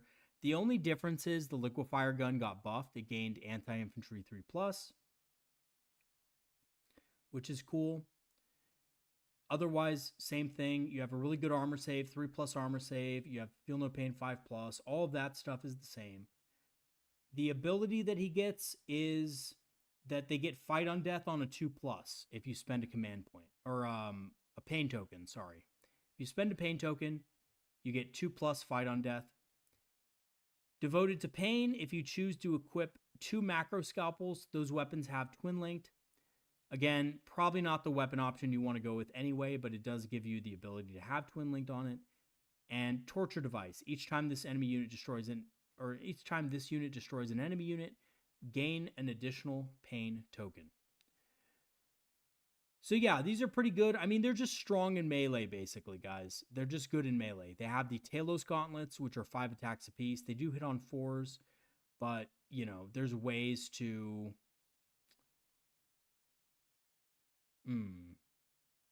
You know what I just realized, guys? I don't know if the Talos Gauntlet is the way to go anymore. That's interesting. It didn't gain Ignore Cover. It didn't gain Ignores Cover.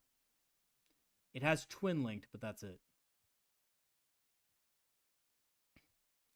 I'm wondering how you get this thing to hit on a 3+, but I guess you don't. And I don't know if it has any other rerolls either. That's interesting. I don't know. That's odd. So, okay, so here's the thing about this guy. He lost the ability to reroll hits. So that kind of sucks. But other than that, he's still pretty strong. Liquefier gains anti-infantry 3+, which is really good. And he does have the ability to do some serious damage because his weapon is strength 9, AP -2, damage 3. Yeah, Vincent, that rack strategy is pretty good. It's pretty good. All right. Moving on from the Talos, we have Lilith. Lilith is really good. Smith, probably not. I have no idea. They just decided not to give it Ignores Cover for some reason. Lilith gets fights first. She has the same ability as before, except they gave her precision. So she gets precision base. Her Brides of Death ability gives her unit +1 strength, +1 AP, which is the same as before. Her Blur of Blades ability gives her units fights first, which is the same as before. And Thrilling Spectacle gives her 12 attacks and a 3+ invulnerable save until the end of the phase, just like before. So she's pretty much exactly the same. And that's it. That's Lilith, everybody. Round of applause for the best, pretty much one of the best anti-infantry characters in the entire game. All right, so next we have the Raider. The Raider's absolutely insane. Yeah, chicken, precision on melee attacks. Yeah, base. The Raider's pretty good. The Raider has some new tools to play with. So you have this ability called Vanguard of the Dark City. So essentially what you do is at the start of your command phase, you select one of the abilities on the list, and until the start of your next command phase, the model can use that ability. So you have Masters of the Shadowed Sky, which gives a Kabalite warrior unit in the transport sticky. So it allows your Raider to basically have the old Kabalite rule, which allowed them to sticky objectives. You have Speed of the Kill. Each time a witch unit disembarks from this model, models in your unit must be wholly set up within 6 of this model, so excluding emergency disembarks. Visions of Butchery. While one Rax unit is embarked within this, for each Rax model, you add 1 to the attacks characteristic of this model's Blade Veins ability. And Blade Veins, guys, has D3 plus 3 attacks base, and it has AP -1. So they made this thing way better. So think if you had 10, guys, just think about this for a second. 10 Rax in a Raider charges into something in Skysplinter Assault. In Skysplinter Assault, you get to do up to 6 mortal wounds for every Rack model in the squad, so you get to roll some mortals when you go into combat, which is really insane. And then you get 13 plus D3 attacks. You're getting 15 attacks with the Raider. This is a really good tech into armies like Orcs, right? Orcs, I know we don't really need help against Orcs, but it's really good against Orcs, guys, okay? And it's also really good against Imperial Guard infantry, right? Like you charge in and you're like you're hitting on 4s, but you're like wounding on 2s. That's really awesome. So yeah, I really like that ability. I don't know if I'd make a build around it, but I'm definitely going to try it out. And then lastly, you have the Ether Sails. So while 1 or more Druhkari units is embarked within this, you can reroll advance and charge rolls made for this model. And lastly, they have Splinter Rax. So Splinter Rax is really good with Kabalite Warriors because it means that you can shoot from inside of it and still get a bonus. Can you use the Rax stratagem and then tank shock? Well, you tank shock first, Smith, and then you use the Rax stratagem with Skysplinter. So yes, you can do both if you have the CP for it. Actually, I've done this exact same thing to kill the old Yinkarn in the Eldar Index. So yeah, chicken, that 6-inch disembark, man, it's really freaking powerful, dude. It's really powerful. And the fact that witches have the ability to prevent fallback moves by forcing enemies to take desperate escape tests is really good. Okay, so Splintered Rax, basically every ranged weapon with an anti-ability inside of the Raider, so basically all of your Splinter Rifles and Splinter Cannons and stuff, can reroll the hit roll, right? So you're getting like a pretty good ability. It's a little bit less potent as before, but it kind of like balances out because you get these extra kind of Vanguard of the Dark City abilities. Also, you can take a Dark Lance, but check out that Disintegrator Cannon, guys. It's looking pretty good. It's buffed. It's strength 6 and AP -3 now, which is much better. Alrighty. Next up, guys, Witches. Now, Witches got a lot better. So their stat line remained the same, but they gained a couple things. So first of all, you can take up to 3 gladiatorial weapons in your squad, which are power weapons. There's 5 attacks each, weapon skill 3+, strength 4, AP -2, so they're power swords, damage 1. The Hecatari blades got an extra attack, so instead of 3 attacks apiece, it's now 4 attacks apiece. Same strength and AP. And the power weapon can be put on the Hecatrix, and that has 5 attacks, weapon skill 3, strength 3, AP -2, damage 1. But guys, here's the cool thing is the Hecatrix didn't get any bonuses before. She didn't get any special weapons. The damage of the witches just increased pretty convincingly. So that is awesome. Acrobatic gladiators, you can spend a pain token to advance and charge or fall back and advance and charge. Yo, Nick, how's it going? Glad you caught this, man. Awesome. And then they still have the no escape ability, which prevents fallback moves. Well, it doesn't prevent them, but you will take a desperate escape test unless you're a monster vehicle. All right, so here's what I think, guys. I think witches are great. I think they're great. Honestly, I think they're a really good unit. I think they can do a lot of damage, and I think they're going to surprise a lot of people.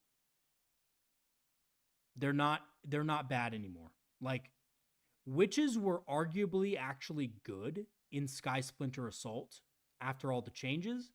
Now I think they're going to be even better. Think about how good witches are going to be now in Skysplinter. Think about how good they're going to be in the witch detachment. I know the witch detachment probably isn't that competitive, but they will hit really hard. So, yeah. It's going to be awesome. It's going to be awesome. So they don't get to reroll hits, but they get a lot more attacks, and they get a lot more strength and AP. So I think they're doing pretty good.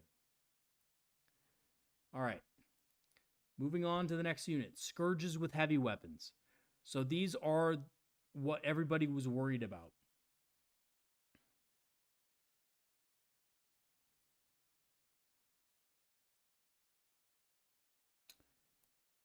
Smith, I might have an affiliate link for witches on my Amazon affiliate. It's in the description, but if they're not available, they're not available. But you may be able to find them on my Amazon affiliate link. Not really trying to advertise anything though right now, but yeah, scourges with heavy weapons. So they have all the same stuff they have before. You can take any number of scourges that have a splinter cannon, which is 4. 4 scourges have splinter cannons. You can replace them with any weapons from the list. So you can replace them with blasters, shredders. Obviously, though, you're probably going to go with dark lances or haywire blasters. So they're basically exactly the same, to be honest. They have a 5+ invul save, so they have a better invul save, so they're a little tougher. They also have grenades.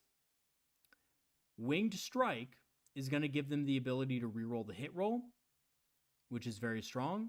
And they can also move up to 6 after they shoot.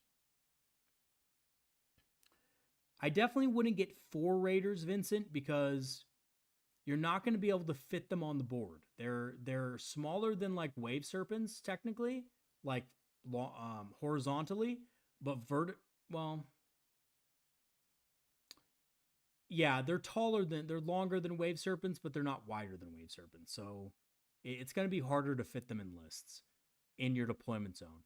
But you can also deep strike, right? You can also deep strike them. So maybe you just put them in reserve nowadays. Okay, anyway, that's Scourges. They're really good still. You should still take Scourges. They're still awesome.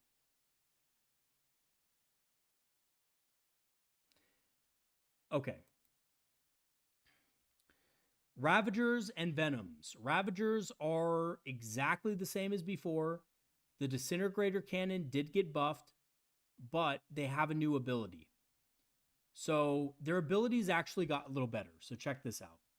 So their empowered ability is that they, whatever they hit is -1 to hit until the next round starts. So basically they're Vipers. If you guys know what the Viper does in the Eldar Codex, when it hits an enemy unit, that enemy unit is at -1 to hit. So that's their pain ability. Their actual ability is you get to reroll the hit roll against units at starting strength. So guys, actually, this is actually just straight up better.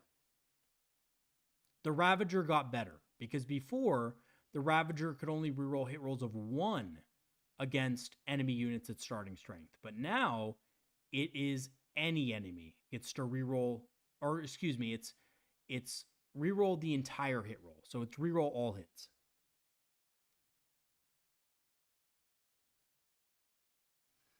Okay, let's look at the Venom, because the Venom's pretty interesting as well. Venom is exactly the same. It can still split up witches or Kabalite warriors. It's armed with the same exact stuff. Its combat weapon got a little bit better, but it has the rapid deployment ability, is pain ability, which means you could advance and disembark a unit. However, you can't declare a charge in the same turn, but you can otherwise act normally. So that's unfortunate. Now, the ability of the Venom is at the end of the fight phase, you can select 1 unit wholly within 6 inches of this model, and that unit can embark within this model if it were your movement phase. And yeah, if it were your movement phase, it does so now. Yeah, exactly. Okay. So that's pretty good. Like, if it could embark within this model if it was your movement phase, then it can do so now. That's good. That's pretty good. Okay. So it does the exact same thing is what I'm reading.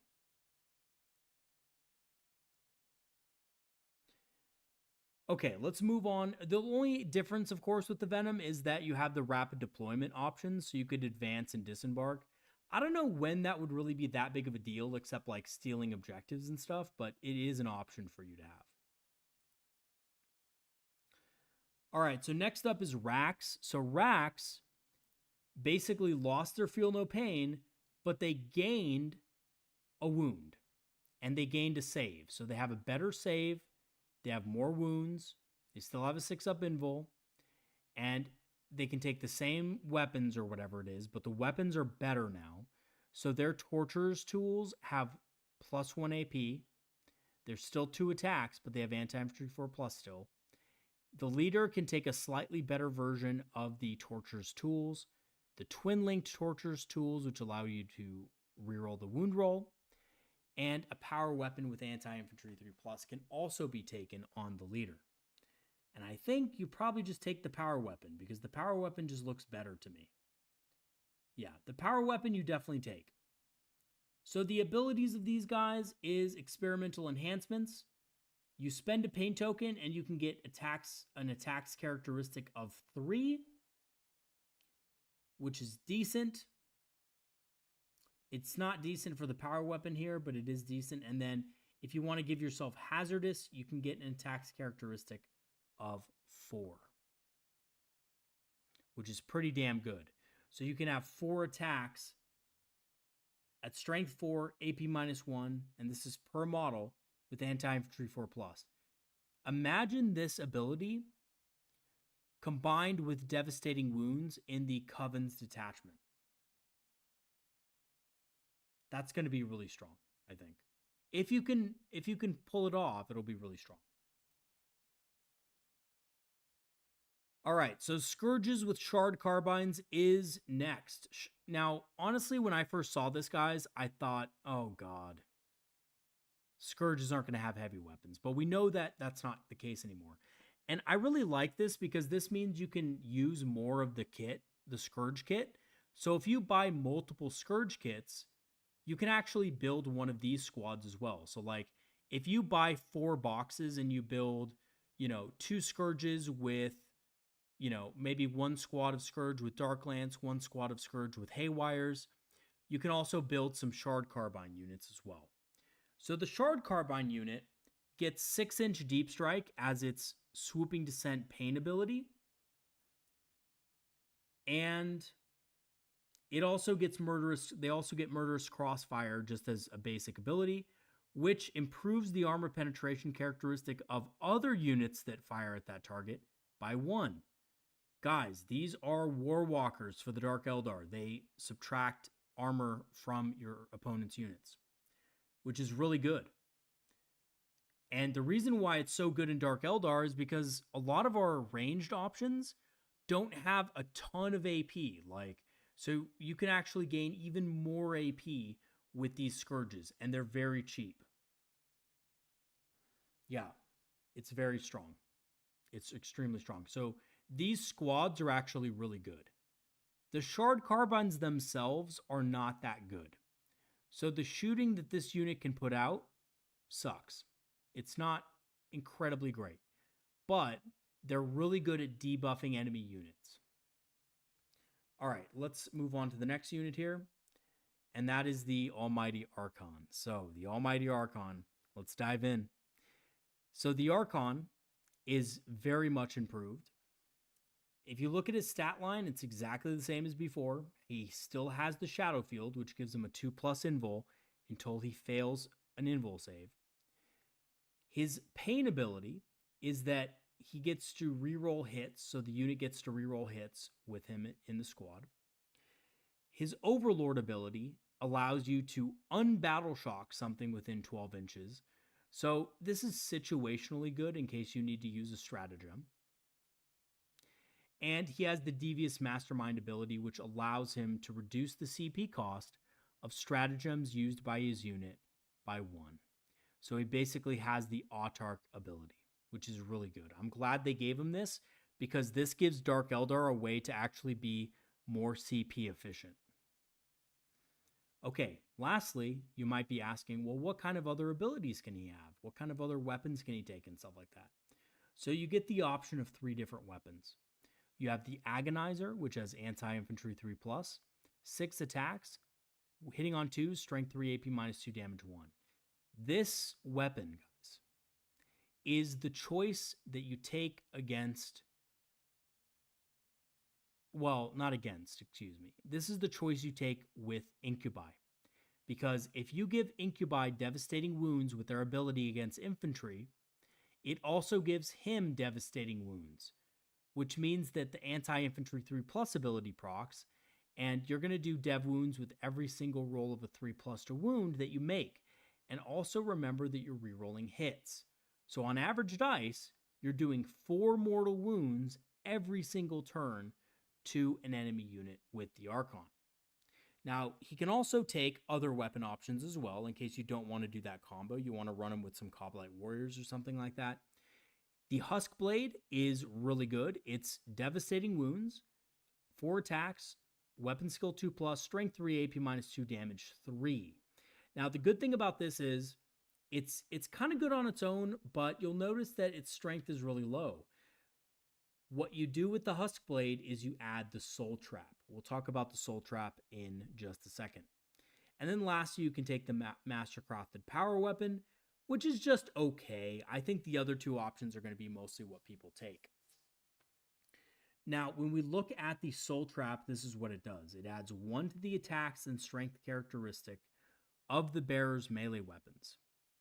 And once you kill an enemy unit, or once you kill an enemy model, not even unit, once the Archon kills an enemy model, you increase the Soul Trap from +1 attack and strength to +2 attacks and strength. So something like the Husk Blade or the Agonizer is getting +2 attacks and +2 strength, which is really amazing as well. So that's going to kill some serious stuff.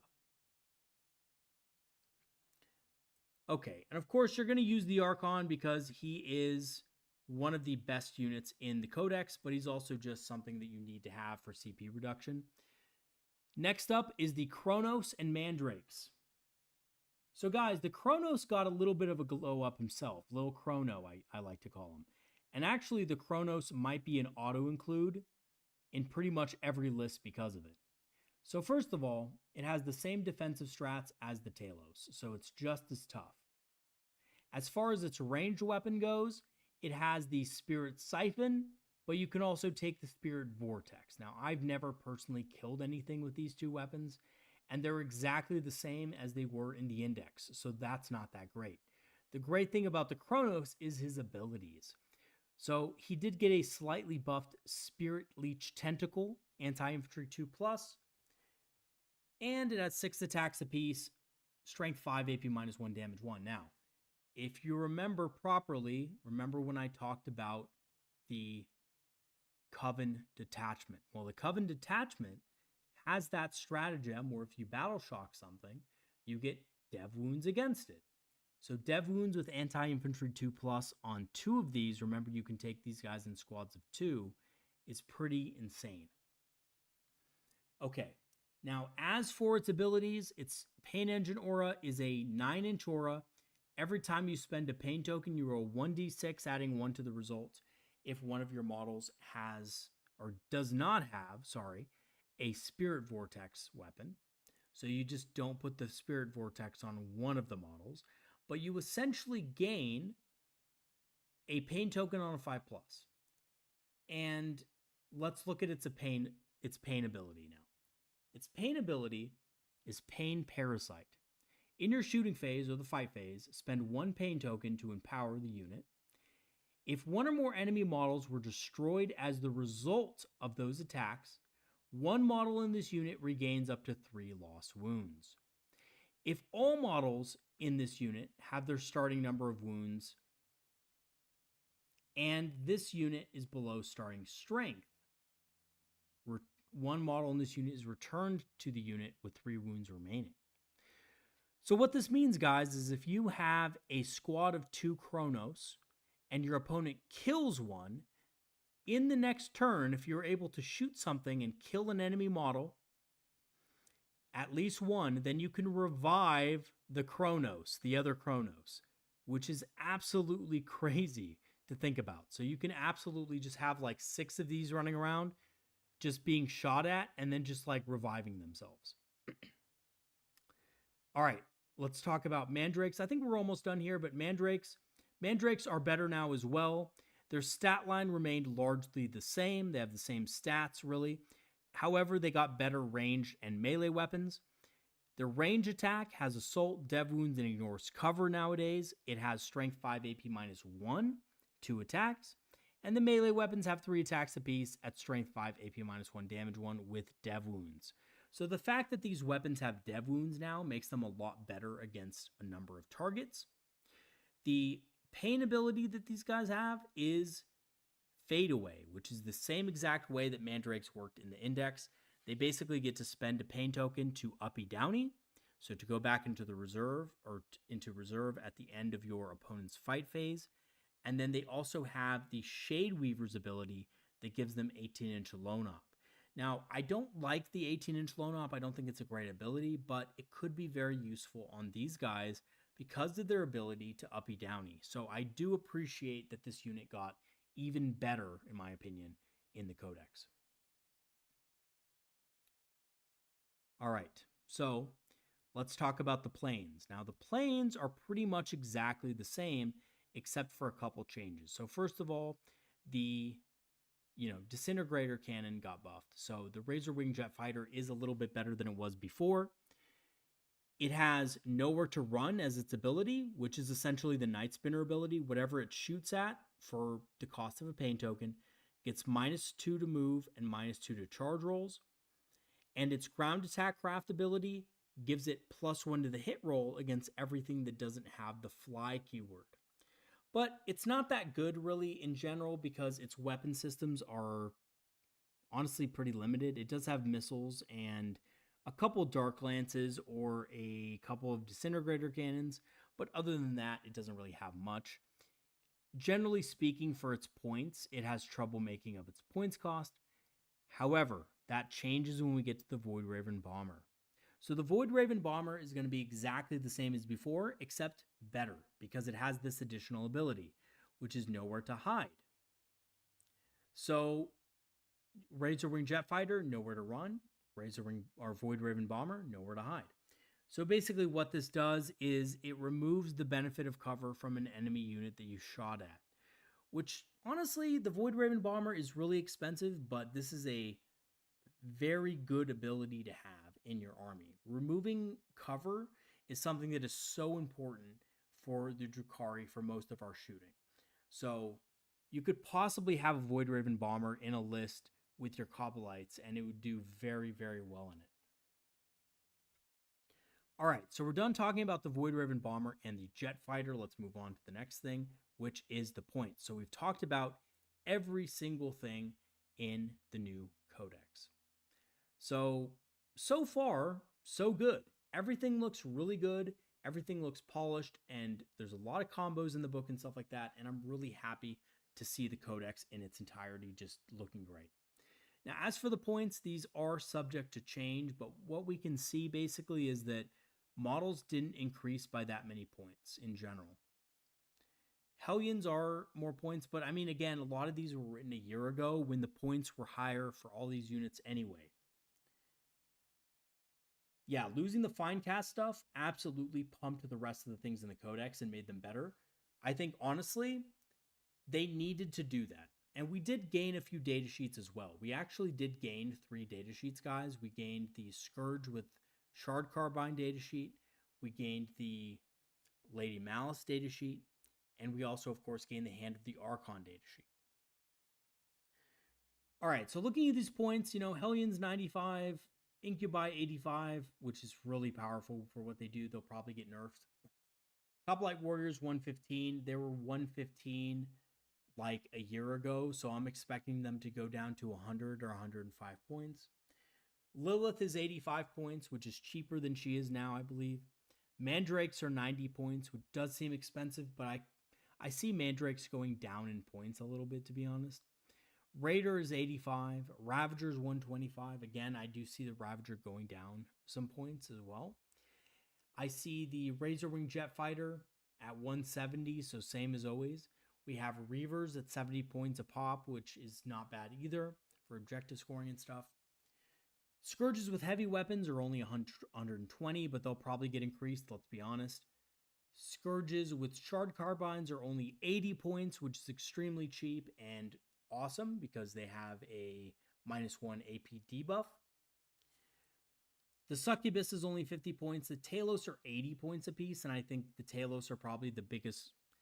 They're still good, but they're probably the biggest losers out of the Codex because they didn't really get anything special. They might get reduced in cost as a result. We have the Venom, which has, it's the same thing as always, 70 points. 3 Archons and 30 Incubi. Hell yeah, dude. Hell yeah.